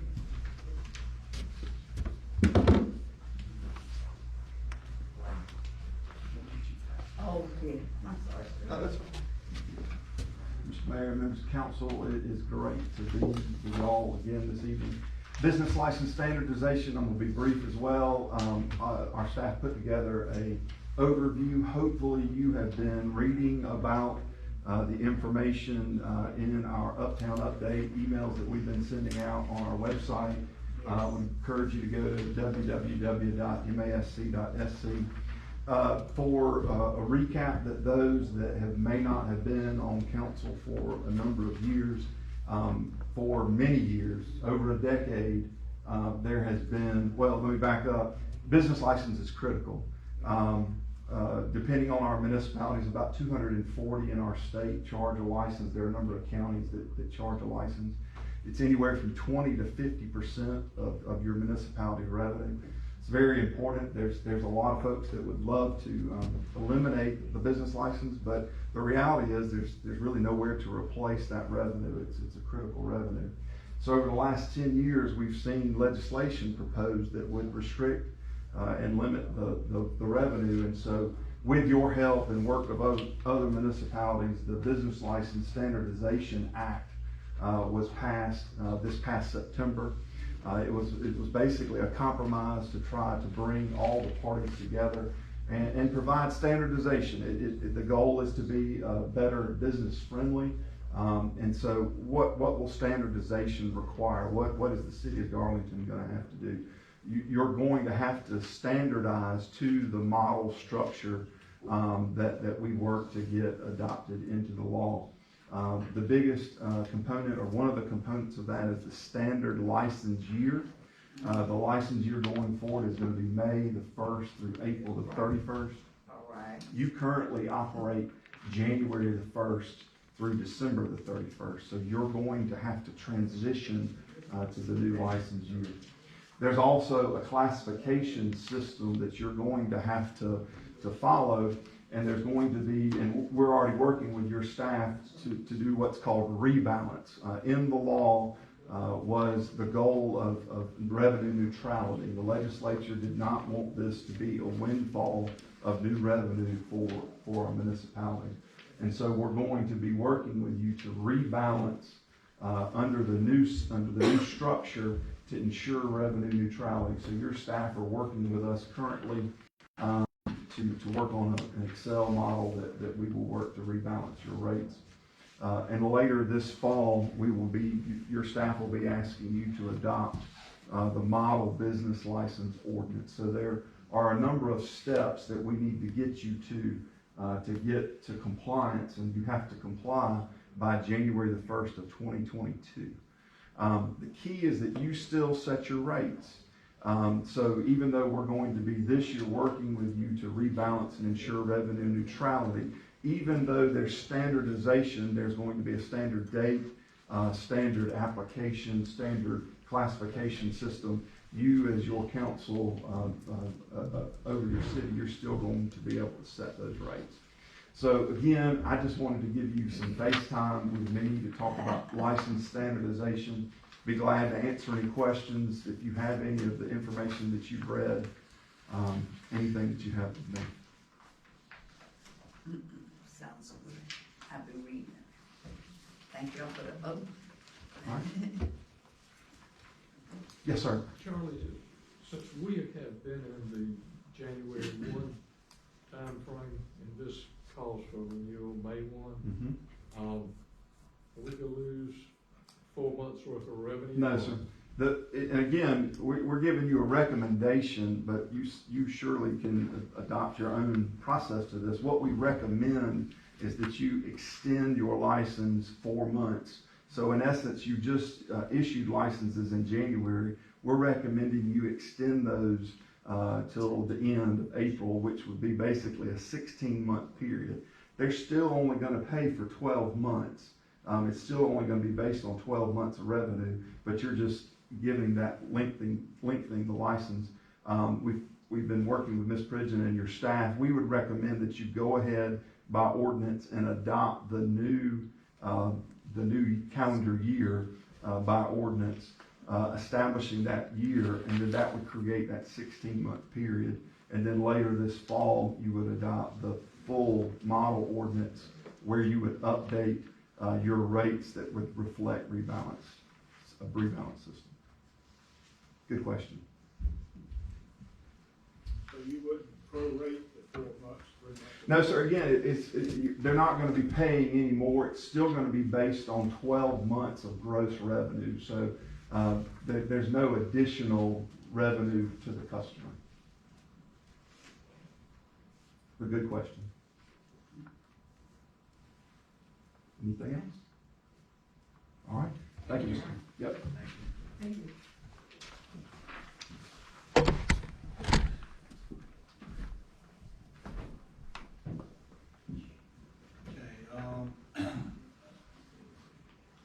New business, outdoor energy representative, I don't think was able to make it tonight, so they sent out the email to everyone.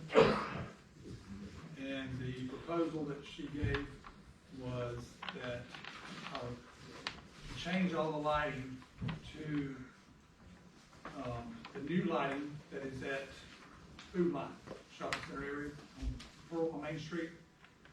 To go through and change all the current lighting that we have now, our bill would drop around, I think it's $95 in total. But now, as she stated, when they actually go out and start changing light, there may be lighting that they're not billing us for, and they find out, oh, there's 5 poles that they didn't bill us for, so our lights could go up. But to do that, there was a charge around $8,000 something that would be incurred for that. And that wouldn't have to be paid from the city of Darlington until they get ready to do it. But they have other cities that are actually in the process of trying to get it done, so we would need to get in line with them if we decided to do that. The thing that needs to be changed, the reason that it comes this month, and we'll have them come speak next month, is that our current ordinance right now, lighting ordinance, is anything that Duke Energy has on the shelf, she said, was her words, would be in violation to our current ordinance. And so the lights that they actually put up, I'm understanding it doesn't really meet our ordinance. For them to follow through, she said that we look at changing the ordinance. She was supposed to go get us an idea of what a good suggestion would be, so that I can bring that back to the table to where we can look at that also. So, again, we'll just have to table that, but that's where we are with that currently. We need to work on changing the ordinance because the lighting that they have doesn't meet our current ordinance. It needs to be changed as they start changing lighting. really whether they're changing one or whether they're changing all. But we upgrade the lighting to where the current lighting that they put out the other day, which is what everybody seems to like. We need to work on changing the ordinance, but she'll give us an idea on that, but we need to look at that also in our workshop. It's possibly changing the ordinance for the lighting. All right, so we'll just table that tonight. Any discussion on that before we table it? All right. Everybody good? Yeah, thank you. Let's see, D. Okay, Mr. Barry Bryant and Mr. Lynch discuss the inside wiring. All right, thank you, Mayor and Council. Just got about, I guess, 4 things to discuss real quick. I'll be brief as well. Everybody wants to get out of here. The first thing is the credit card system. I ended up talking with InCourt today. They'll be able to adjust put an addendum to the current contract you guys have, and we should be able to have a portal built for the business licenses and codes within about 2 weeks, and get that up on the website probably within 3. It's the same thing as what. It's the same thing that you guys currently have. There won't be any extra cost. It'll just be the exact same contract you guys currently have. And so, and also in line with whatever you're trying to do with the sanitation, at that time, we could probably build a portal for the sanitation payments as well. That would be at no cost to the city to. It's all, it's a convenience fee that's passed on to the people that use it. So that's one. The second is something that's that needed to be done for a while, is rewiring of the network. Anybody that goes through the building can see that the wiring in the building has been sort of piecemeal put together. It just reflects upon the city of Darlington, and we are getting ready to implement a new phone system as well. And we have used Elite systems here to do our wiring. We just got finished doing the town of Elgin.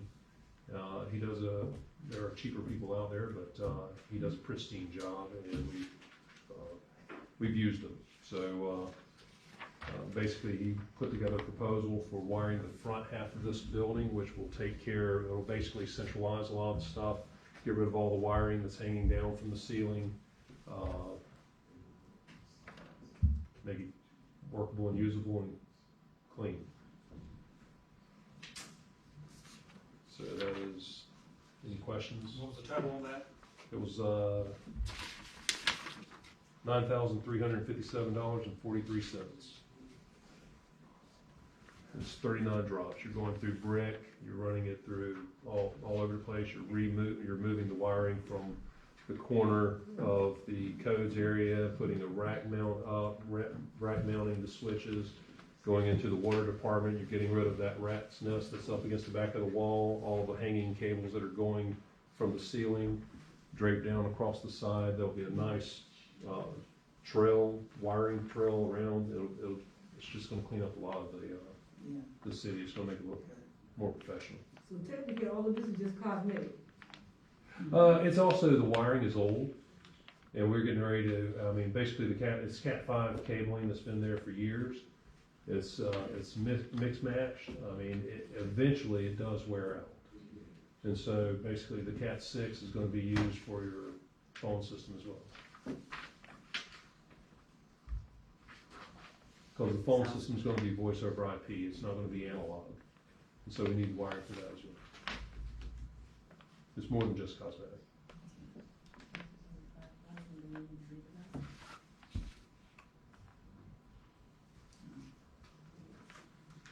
Okay. Third thing, we recently upgraded our security system, the security software that we use on your systems. In the process, we've received a few complaints in pulling in the warranty information and everything. We have about 24 systems that are 6 years or older. Some are 9 years old. They have 4 gigabytes of RAM. They have i3 processors. Basically, the ones that we sell today normally have 16 gigs. So what happens, in the water department, you can go there tomorrow and talk with Miss Bruce, or, Miss Charlotte, and you can talk to them about, the speed of their systems. It's running slow, it's decreasing their performance of what they're capable of doing. They need to be replaced. So, and you don't, rule of thumb is if you buy a computer, you get 3 years out of it, it's paid for itself. If you get 2 more years, it's paid you for 2 years. And after the 5th year, the hard drives are only rated for 5 years. So it's usually, if you get it on a rotation, makes it a lot easier to have quality performance. Because as Microsoft Windows updates and everything else, also a lot of these systems, they have spindle hard drives, and so a Windows 10 computer, whenever you upgrade it to from an older system to Windows 10, something happens on those older hard drives where it spins and it just, the input output is not fast enough to process the data, and it creates speed issues.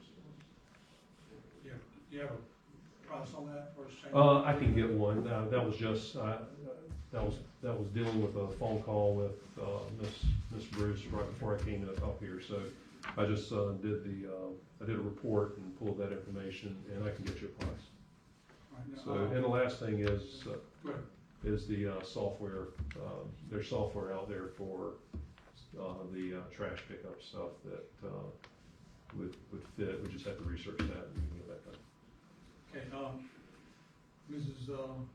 Pritchett was asking on the, if we decided to vote on the upgrade of the wiring and stuff, would you need to bid that out? He's contracted through the city of Darlington, so he's quoting the price for what he does. Do we have to actually bid that out also, or do you want to bid it out, or do you want to vote?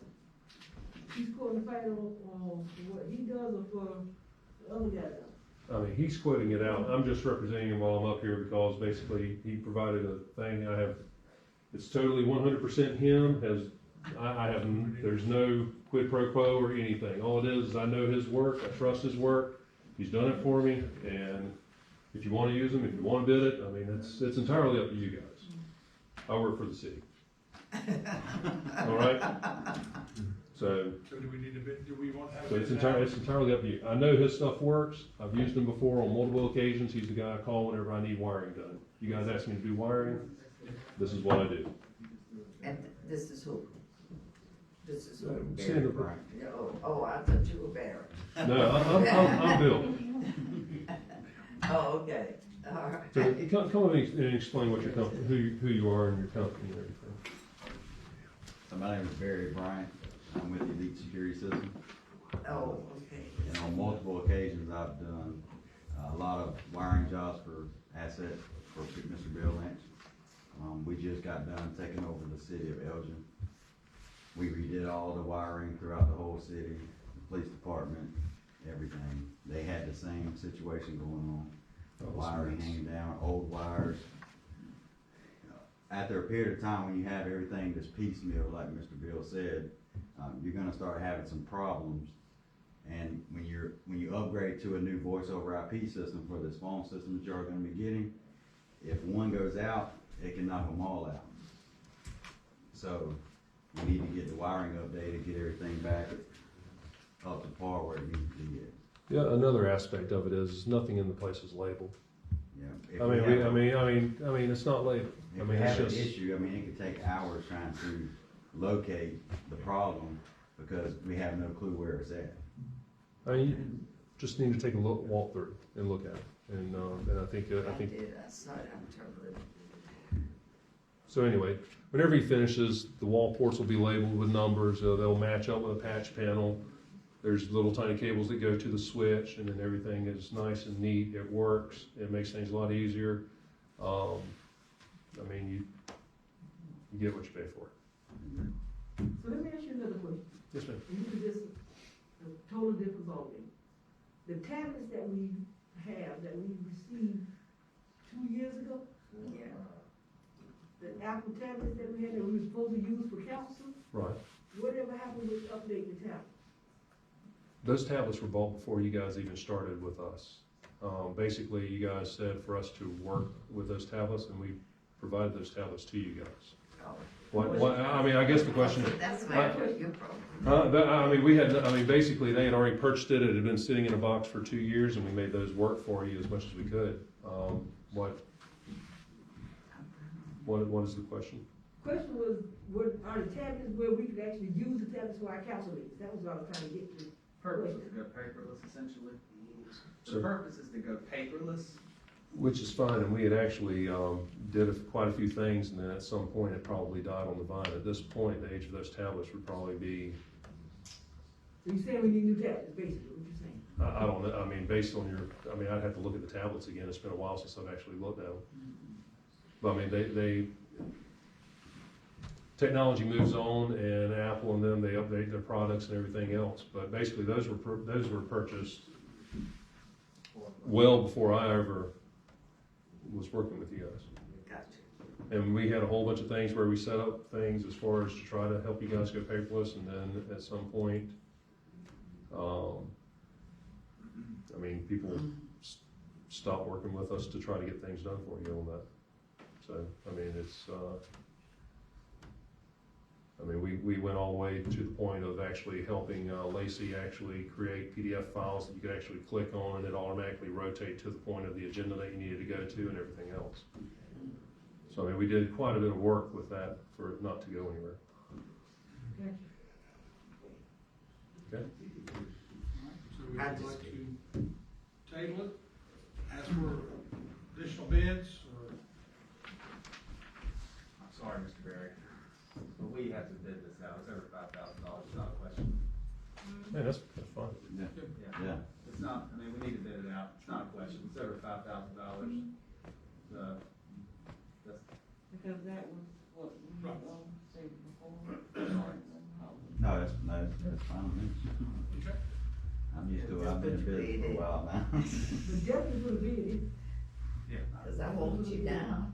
All right, thank you. You don't come and sit up there. Just provide us with his bid, and then we'll go out and get 2 more additional. Totally bids. fine. right, I just wanna follow proper procedure, but definitely for the bid. All right, thank you. And I'm good with that as well. Thank you, Mr. Lane. Thank you. Thank you. All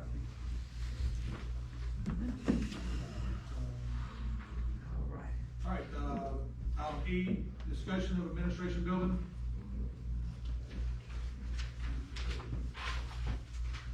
Mr. Walker, you go ahead.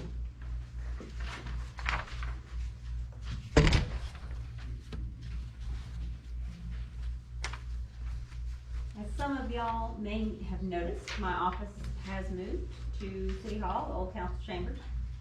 Still kind of got to think back and forth. Cause otherwise I would have been the only person in that building. It is an 1856 building. The city bought it in 1999 for $177,000.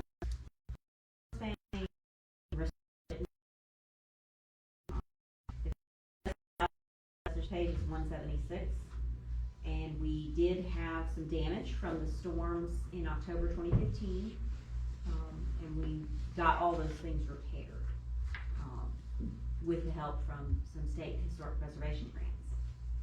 In the last year, most of the interior has been painted. The handicap ramp off the back has been replaced, and the front door entrance area on the porch itself under the balcony has been painted. If we are not gonna use the property, council needs to decide what you would like to do. I've shown it to some developers and different folks that are interested in business, but not had a price to give them or any kind of leasing opportunity. I don't know what y'all are open to. If you were interested in selling it, I would suggest getting an official appraisal and a complete commercial inspection, just so that we know what all the details are. We worked in that office and there's nothing, it's totally turnkey. You can go work in that office. There's nothing, so outdated or wrong with it that you can't. So in that sense, it's probably good leasable office space. But I don't know what, without having an appraisal or any kind of guidance from y'all, I don't know what you guys want to do with it. Okay. Sounds like a work session. If we lease it, it's something the city's gonna continue to maintain, which is part of the issue with the big older house like that.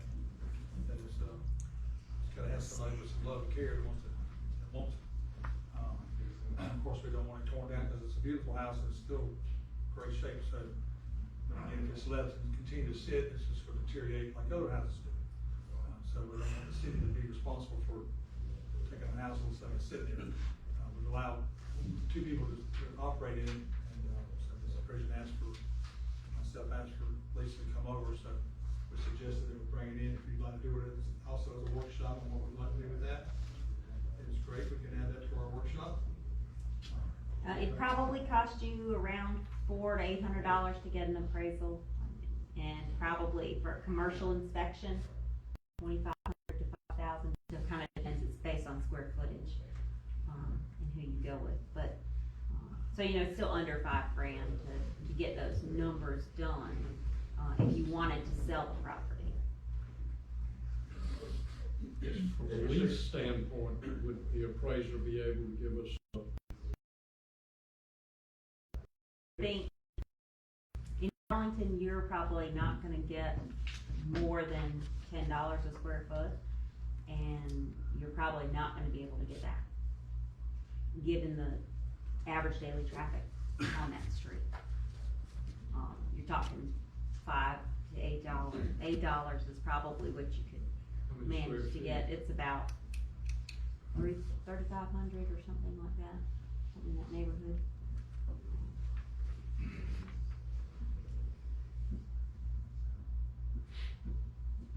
We have tried to, with different developers and different businesses coming into town, I've shown them both that building and the Council on Aging building, since they have expressed to the city that they are not going to stay there forever, that they have a plan to build a new location because they cannot configure that property inside that building.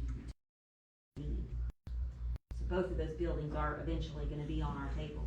As far as what use are we going to do for them, or are we going to rent them out to somebody, or are we going to keep them and have some use for them, or are we going to sell them? Ms. Beck. So do the Council on Aging have a date as to when they maybe They do not. They do not have a date. They have purchased the property that was the old Chevrolet place on the other side of the railroad tracks on Pearl Street. And they took down that building. But now they're also looking at some property on the bypass. But with COVID, I think their grant cycle got kind of shifted in terms of getting that funding that they were hoping to get to build the property. So I think they probably pushed it back a year or two. Would y'all like to put it on the work session?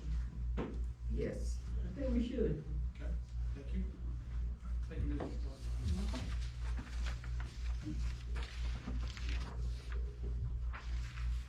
And Ms. Roy, take the building ordinance.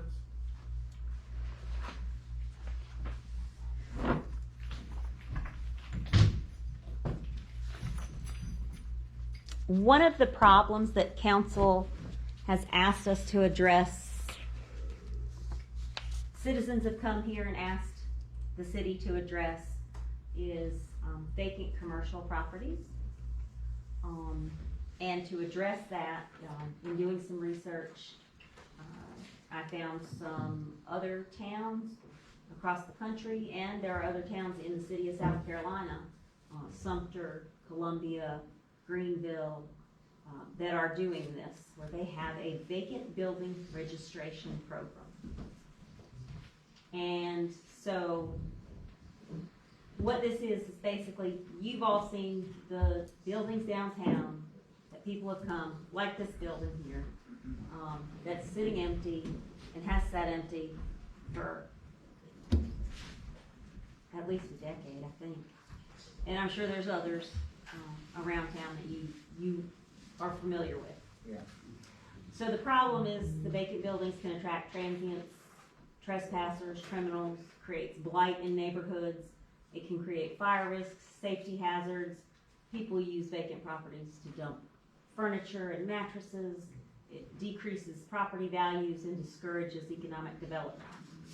It also causes us to spend more money in terms of codes enforcement, police, street and sanitation, lowers the property values, which lowers our revenues, and of course, less economic development opportunities for our citizens and potential businesses. But this cost should not be borne by the general taxpayers of the community, but by those who choose to leave their buildings vacant. And that is what this program proposes to do.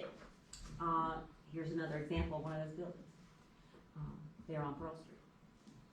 Our solution to have this registration would be requiring registration if your building is vacant for 30 days or longer.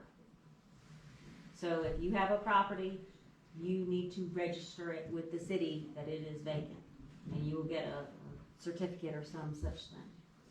This will help incentivize property owners to maintain their buildings and identify people who are responsible.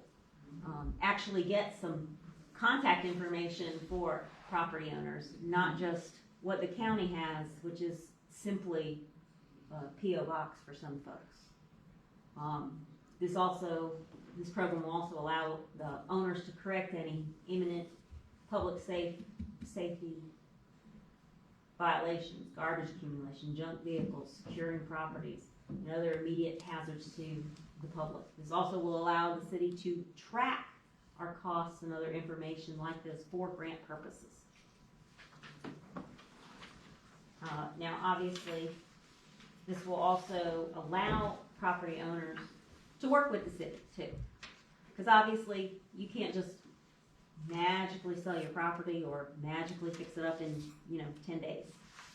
But it gives the owners a way to work with the city, provide plans, timelines, so that we have answers, so we don't have to wait 20 years and have 10 people come together to buy a property because it's gotten in such bad shape, because nothing was done. This gives us another avenue to get to that. It also allows us to give the property owners some information. If their property is vandalized or damaged, we can give it to them in a more timely fashion if we've got contact information for them.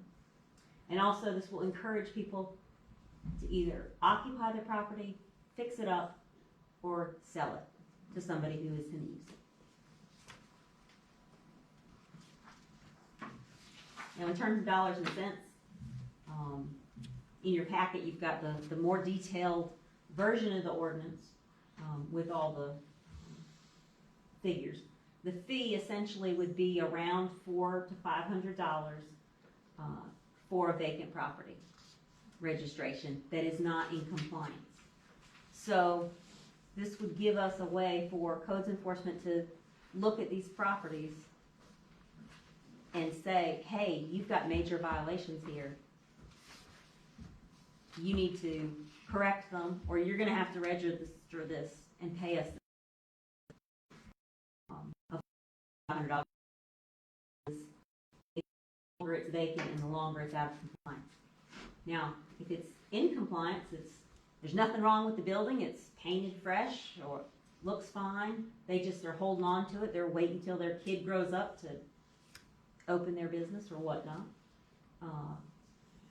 They can keep it like that as long as it looks presentable and it's a safe place. And that's just if they can ask for the exemption to get it reduced to $100. This will allow us to fund codes enforcement work that this will require. $100 per property. One time. Per year. Great.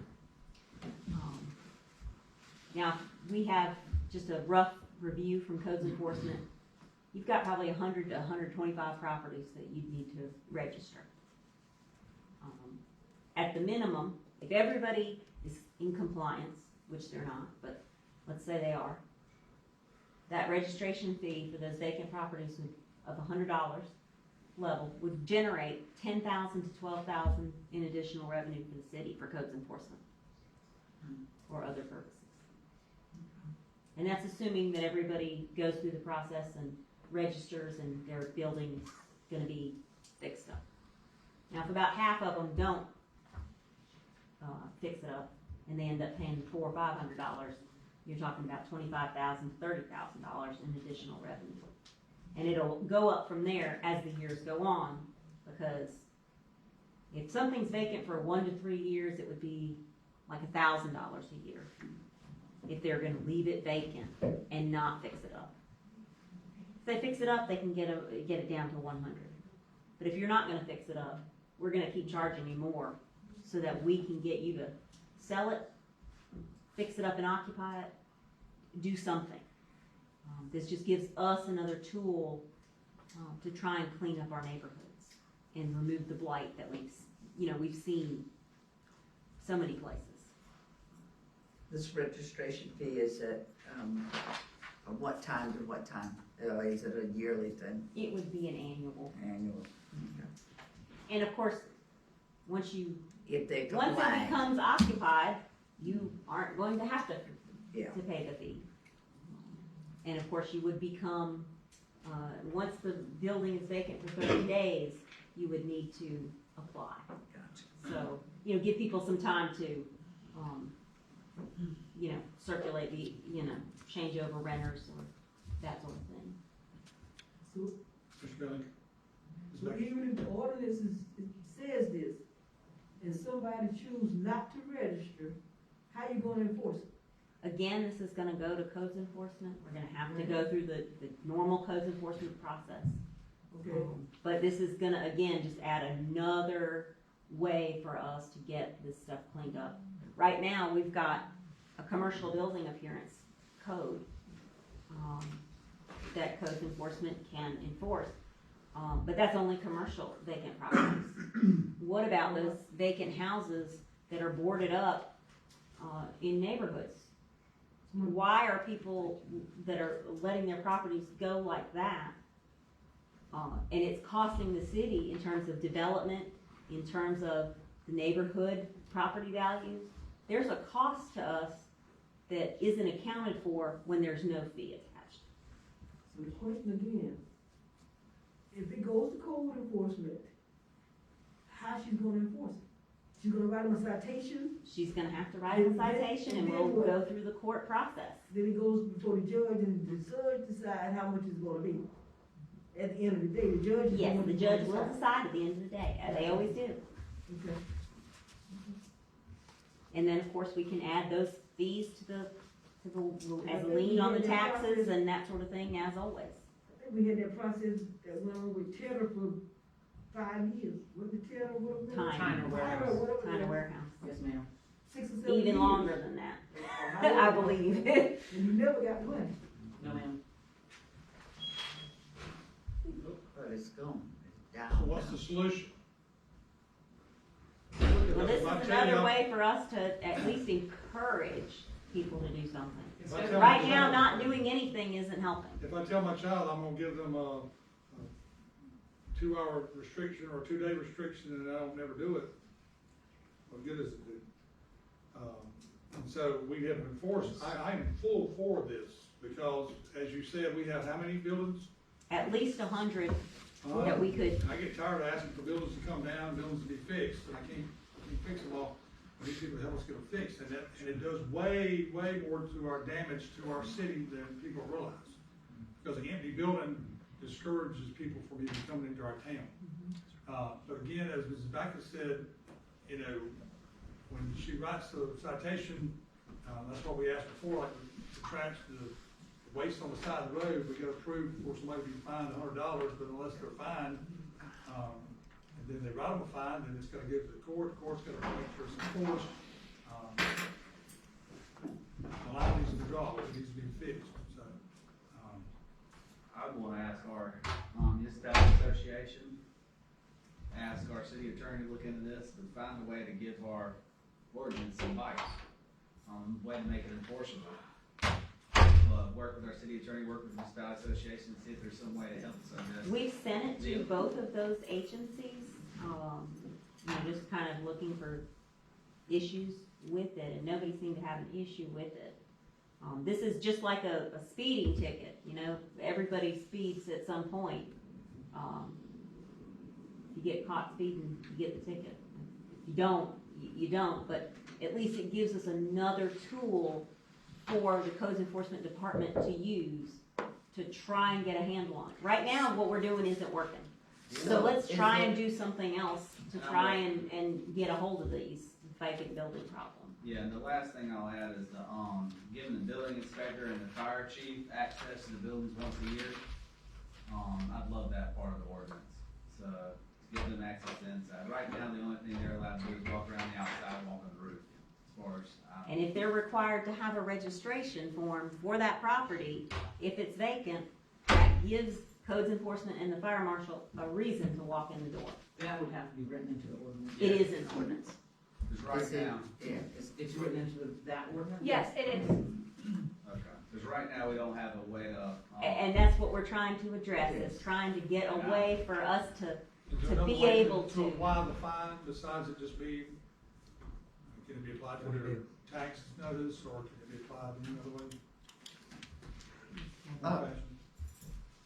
I like to, the analogy that you use with the speeding ticket. It's if you don't pay it, or like if you don't pay it, your license gets suspended. Is there, what would be, if someone As far put a as consequence in here? Well, the consequence is gonna be these fines are gonna keep tacking onto their tax, as a tax lien. So for once the they county. don't pay So it, if they don't pay it, it's gonna keep getting added onto their taxes every year. And at $400 to $1,000 a year, that's gonna make their tax bill real Here's my high. question. And then it will be sold by the county. If I have a property that's vacant and I've left Right. it in disarray, and I say, well, I'm not gonna pay this I'm not gonna Yeah. pay this ticket. Okay, well, that $400 fee is tacked onto their taxes.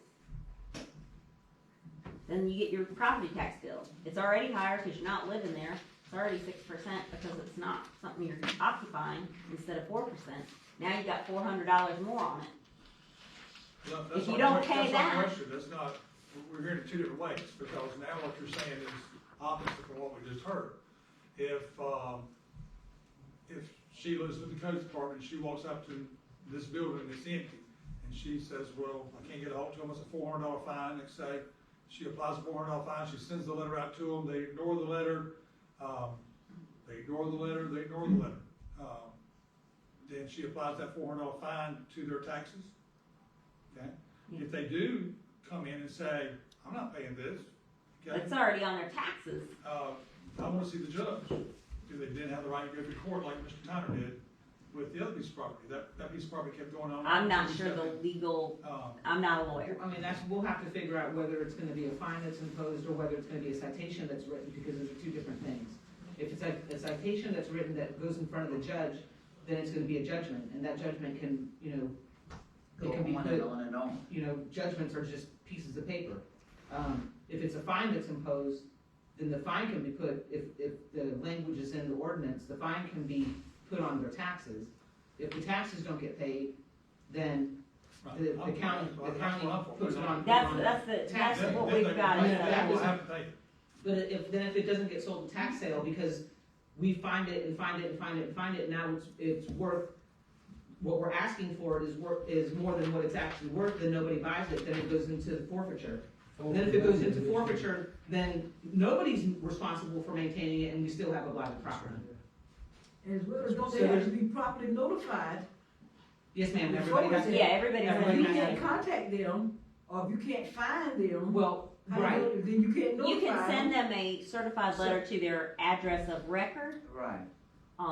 If Which they is don't what get it we after already that, do. that's all you can do. That's all we can do is send. That's all send we're. a You're letter not to- gonna get them all. Some of them. No, you're not gonna get them all. Fall through the cracks and they'll go into Absolutely, this. there's no foolproof plan for The this. more That's force not that you what can put on them, most people will not just let their property just go disappear, without paying the tax notice. Well, the problem in the city of Darlington right now is that a lot of the blighted properties, is air property. So the people don't live in state, or the people that are here, they can't afford to do it, but they don't wanna get rid of it either, cause that's, it's air property, or there's so many hands that are in it at this point, that nobody wants to touch it because they're not gonna put money into something that they're not gonna have, so, at this point, there's not a foolproof plan. We can do the best that we can do and live in the parameters that we do as a city, but, to say that this is gonna this is gonna fix the problem. It's not. But it will help the problem a lot. It can, because- it can. Oh, it's not, I'm not saying this is gonna 100% fix anything. But right now, you have an issue that codes can, the fire marshal and codes cannot walk into a lot of property that we know more than likely needs to be condemned, and it's sitting right beside another building, but you can't get in there and look at it. This will give you the aspect of at least go in and look at it and get it condemned to force them out that way. Because if that building continues to sit there like the building that we tore down, it's the one, that building coming down helps the city's insurance. It's the one of that building that catches on fire and gets the whole city of Darlington on fire. I absolutely agree, and I'm on board with the vacant property registration. I'm just saying, I don't want to sit in front of council and say, this is gonna be our foolproof plan. Like, this will be another tool that we have for sure. Yeah, definitely. You know, It needs to be, we it can needs to be move forward. worded to where it's, the fines are as much, make them pay them as much as possible, in a restricted form as possible, to where it's not just, well, yeah, I don't have to pay it, I ain't worried about it. So I would say the ordinance needs to be written specifically that it would go toward their taxes. Mr. Millen? Just gonna ask if we could have them bring us a proposed ordinance at the May meeting, so that we have something definitive and. It was in your packet. You sure? Yeah. But I didn't put it up there because I said that's a little more, boring wording than, maybe, anybody wants to really read. It looks like this. I apologize. It's in there. It's, There's certain areas of it that are highlighted in yellow, Yes, there is. There's some on the back, we said. and I just didn't, my question would be, is. those were areas I thought y'all might have questions about, Yes. or, have interest in. And so that's why, and of course, I was also, on some of them, I was making sure I was checking my references to the city code, because this was based off of, an ordinance that I found at another. This would be based on something that you have looked at for Sumter and some others. Yes, according to them, they haven't had any problems so far as registration and the fees. I did ask them the question of, okay, if it went to court, how would that pan out? And they said it's up to the judge, or it's up to how you write the ordinance. But they haven't had any issue with anybody saying anything about it yet. Sumter's had it the longest for about 2 years. Columbia just started last year. So with COVID, a lot of things obviously hasn't gone through yet. But so far, they haven't had any problems, and they keep me updated because I keep asking. And this, the article that I read that got me to this idea was from a community development listserv that I'm on, and they do this across the country, in other states as well, not just in South Carolina, but they also do it in South Carolina. So it's something people are trying to do, to give cities a tool to help these neighborhoods. Do we already have the access built into this? Or just a-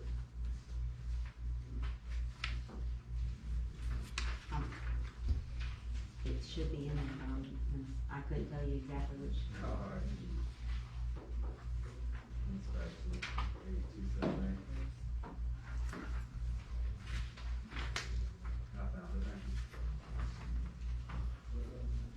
It's on the 5th page.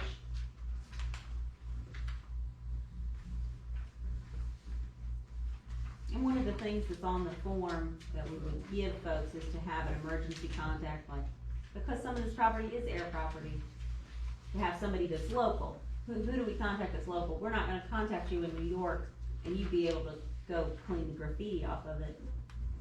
You know what I mean? It's not realistic. Or if something's, if a car crashes into somebody's house that's abandoned. I mean, those things do happen.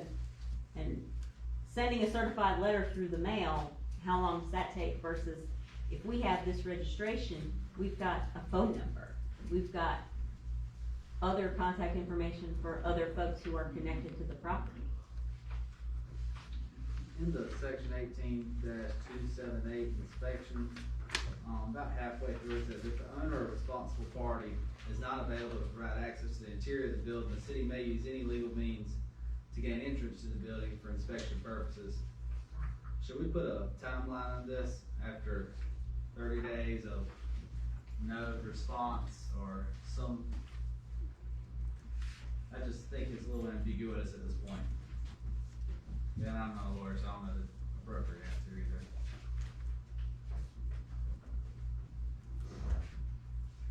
We could certainly insert that language to say, you know, I don't know within what- 30 days Yeah, I or don't know within the 10 timeline, I days. just made that up, but yeah, I guess Sheila.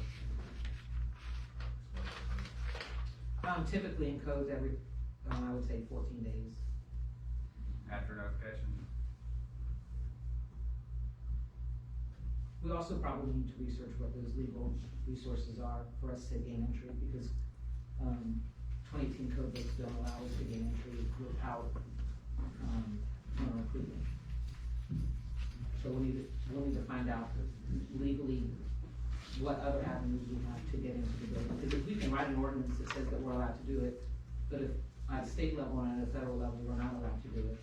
There has to be something for the. I would imagine there is, I just don't know Of what, course, of course. right, so we'll Yeah. have to get with Kevin to find out what those legal resources are that would allow us to gain access, and probably put that, at least know where it's at. Yeah. For reference. Yeah, with the square, we had a fire, 10 years ago? Then it could've been a lot worse than it already was. So this is something we need to address. Well, you had one building had a wiring problem and it burned down three other commercial spaces. We're lucky it didn't pay more.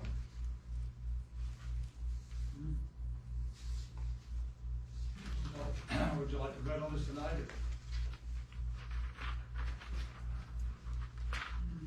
Fortunately, I think we need to get those changes and then come back and vote on the next meeting.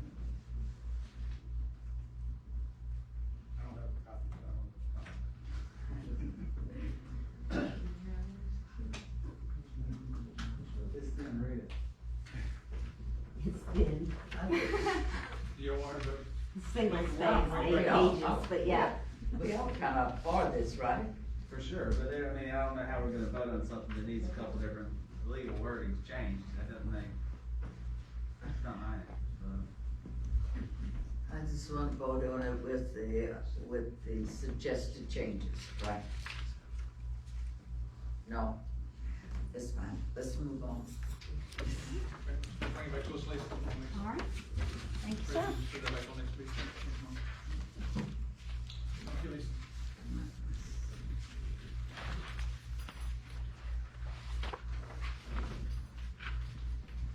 All right, boards, commission appointments.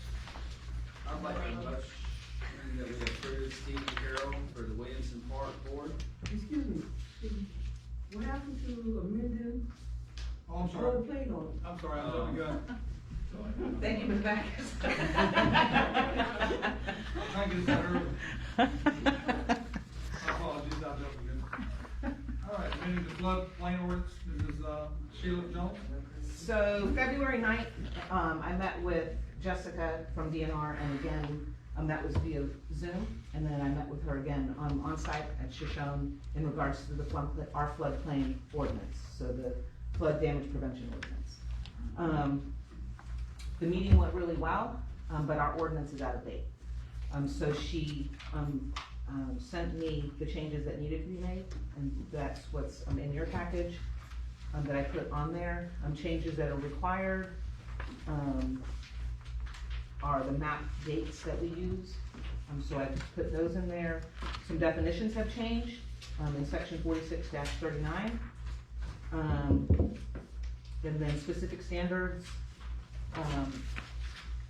the floodways in our ordinance, it was underneath elevation and BFE, and it shouldn't be. It should be a standalone. So we're gonna take that out in standalone number 5, and all its parenthetical citations will also be pulled out and standalone. Elevators needed to be changed. Just the technical bulletins that we were referencing needed to be updated to FEMA's new bulletins that they reference. General standards, reasonably safe from flooding, is a required addition for DNR.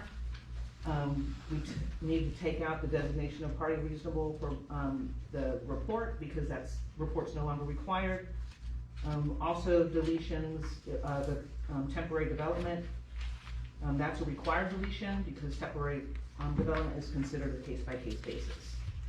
Those are the changes that we need to make so that we can get that back to DNR. Deadline on that is May 17th. I also, just for your reference, provided a letter from Jessica regarding, both visits and then our visit report, which shows everything okay except for our ordinance. Do you have any questions?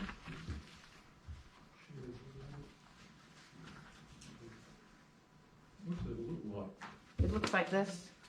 It was sitting on top of all of your papers.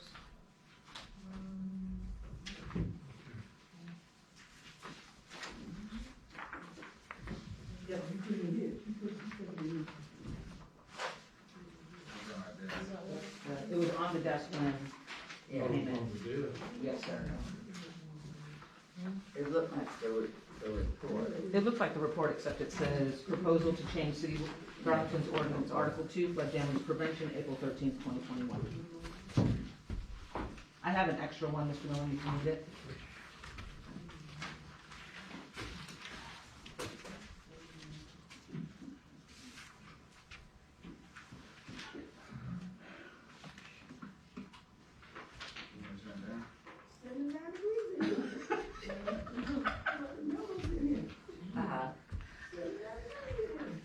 I can't read. She said it's 79 Like it is, I'm trying to make it. Oh, it is. Like they're working hard. Oh, All right, do we, It also is used as a fan.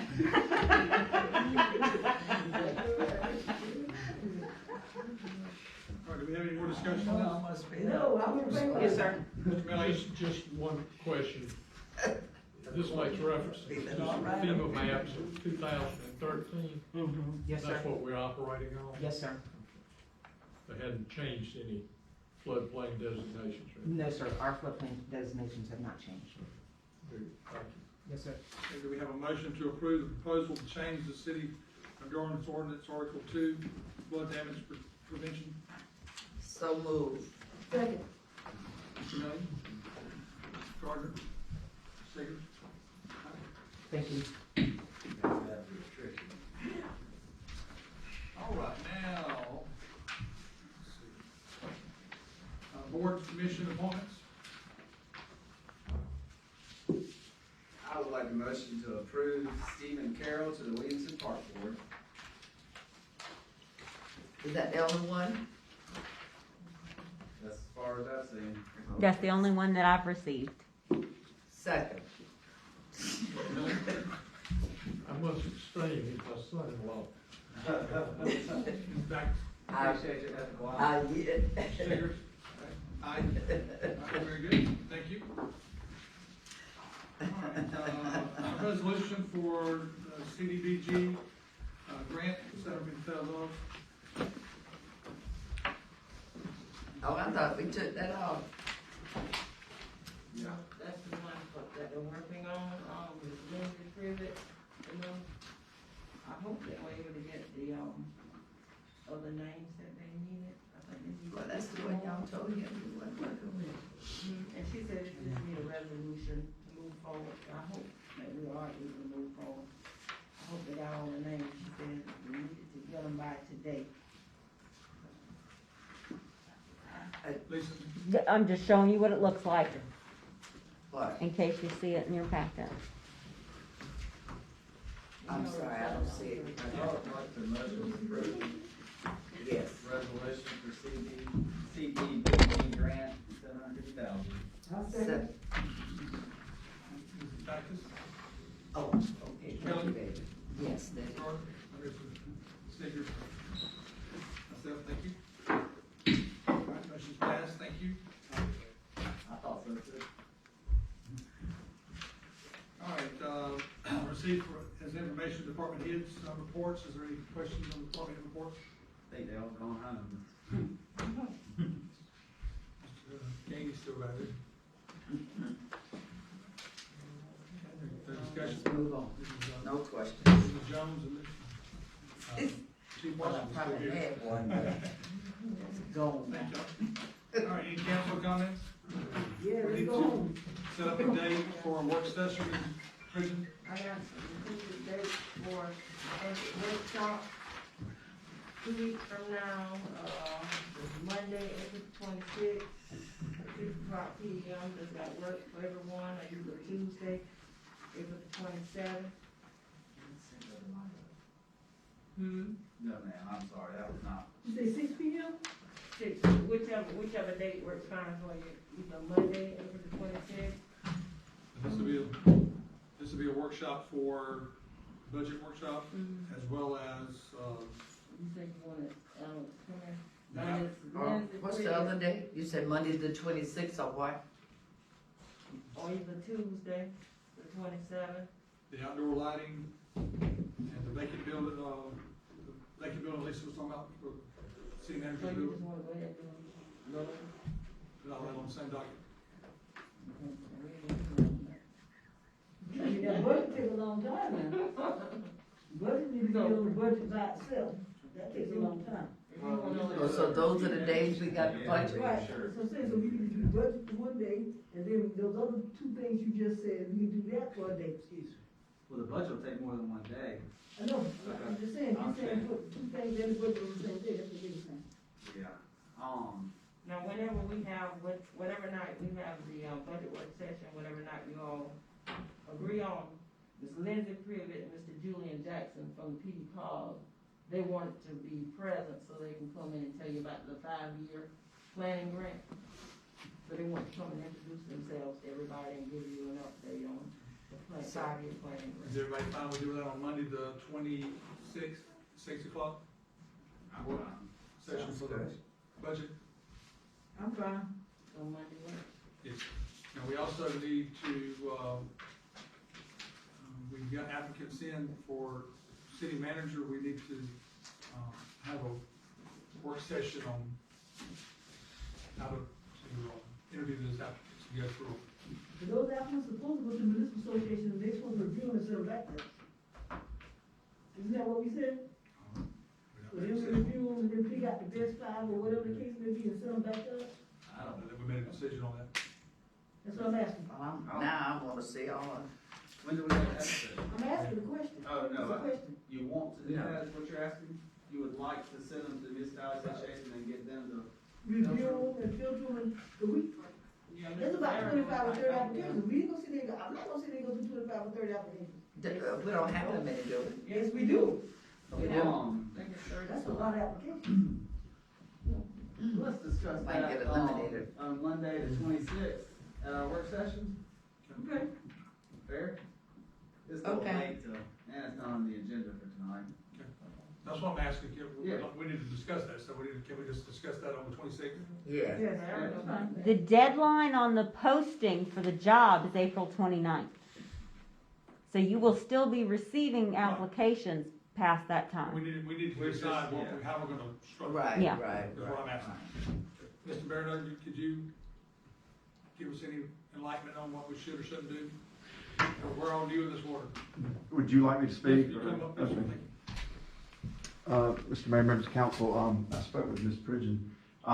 You know, what we've done for some other cities, we are happy to do that. We can select, receive all of the applicants. We've got on staff now, I think, 5 or 6 former administrators, managers.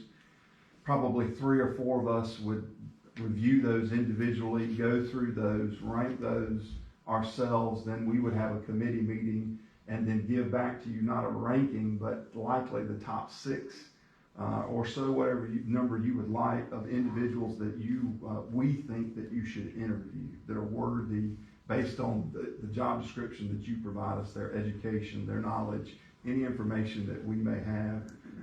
And then You went for say interview, you would just look at the. Correct. We would not, but that we have had and are happy to do that. It's really whatever y'all want. We have participated in committees that have interviewed applicants. So again, we are here to serve you. However we can help you, we will do it. So you can decide that, probably 26, you want to go out on 26? How we want to have that? Okay. Yeah. And of course, that's no additional charge to the city. Yes, sir. Gotta have. Good to know, it's fine. It's fine. I don't want to say, go do it. No. Woo, now that's bad. Not bad about that too. Okay. So thank you, Mr. Burton. Yes, sir. Yes, sir, Mr. Belling. Mayor, we've got April the 26th as, budget workshop. my memory is these workshops have usually taken, what, three nights or so? I was just wondering if you had any thought as to how many nights we were gonna need to set aside, and if, do you have any additional proposed dates for budget workshops? Well, I was gonna do, a week after or 2 weeks after, didn't want to put much in 1 week. Not, you all want to do more than 1 night a week. I don't mind doing, we got a lot of. You wanna do them back to back? I don't have a problem with that, or once a week for the next couple of weeks. Well, we gotta have a work session What next do you wanna week. do, you can do Monday, what about, Thursday of that same week, the 29th? We also supposed to be having a work session next week to get with Alex about the trash, the yeah, contract. commercial. So we meet next week, what day? That was supposed to be next week. Am I doing that next week or am I doing it on the 26th? No, it won't be on the 26th.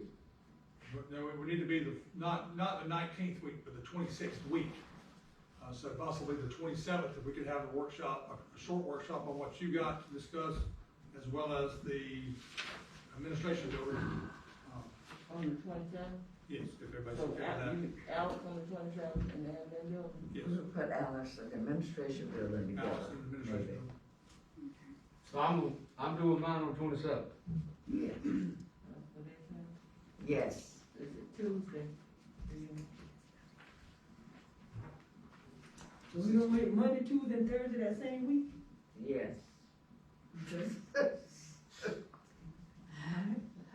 Oh, goodness. I like seeing you on board. That's, Okay, so is everybody okay with April the 26th, the 27th, the 29th, at 6 o'clock for a workshop? Hours and kills. And we'll have it a little bit cooler in here for Okay. And if we're lasting this long, we're gonna do Subway like we've done previously. please. You have to feed me. If you all gonna eat it, a lot of times we get that stuff and. So can I make a motion that we can adjourn? Okay, all right, before we I adjourn get this pizza back then, on, I get, chicken wings. Tuesday, May the 4th, 2021 is the monthly, meeting, Darlington City Council at 6:30. Monday, May the 31st of 2021, city offices are closed for Memorial Day.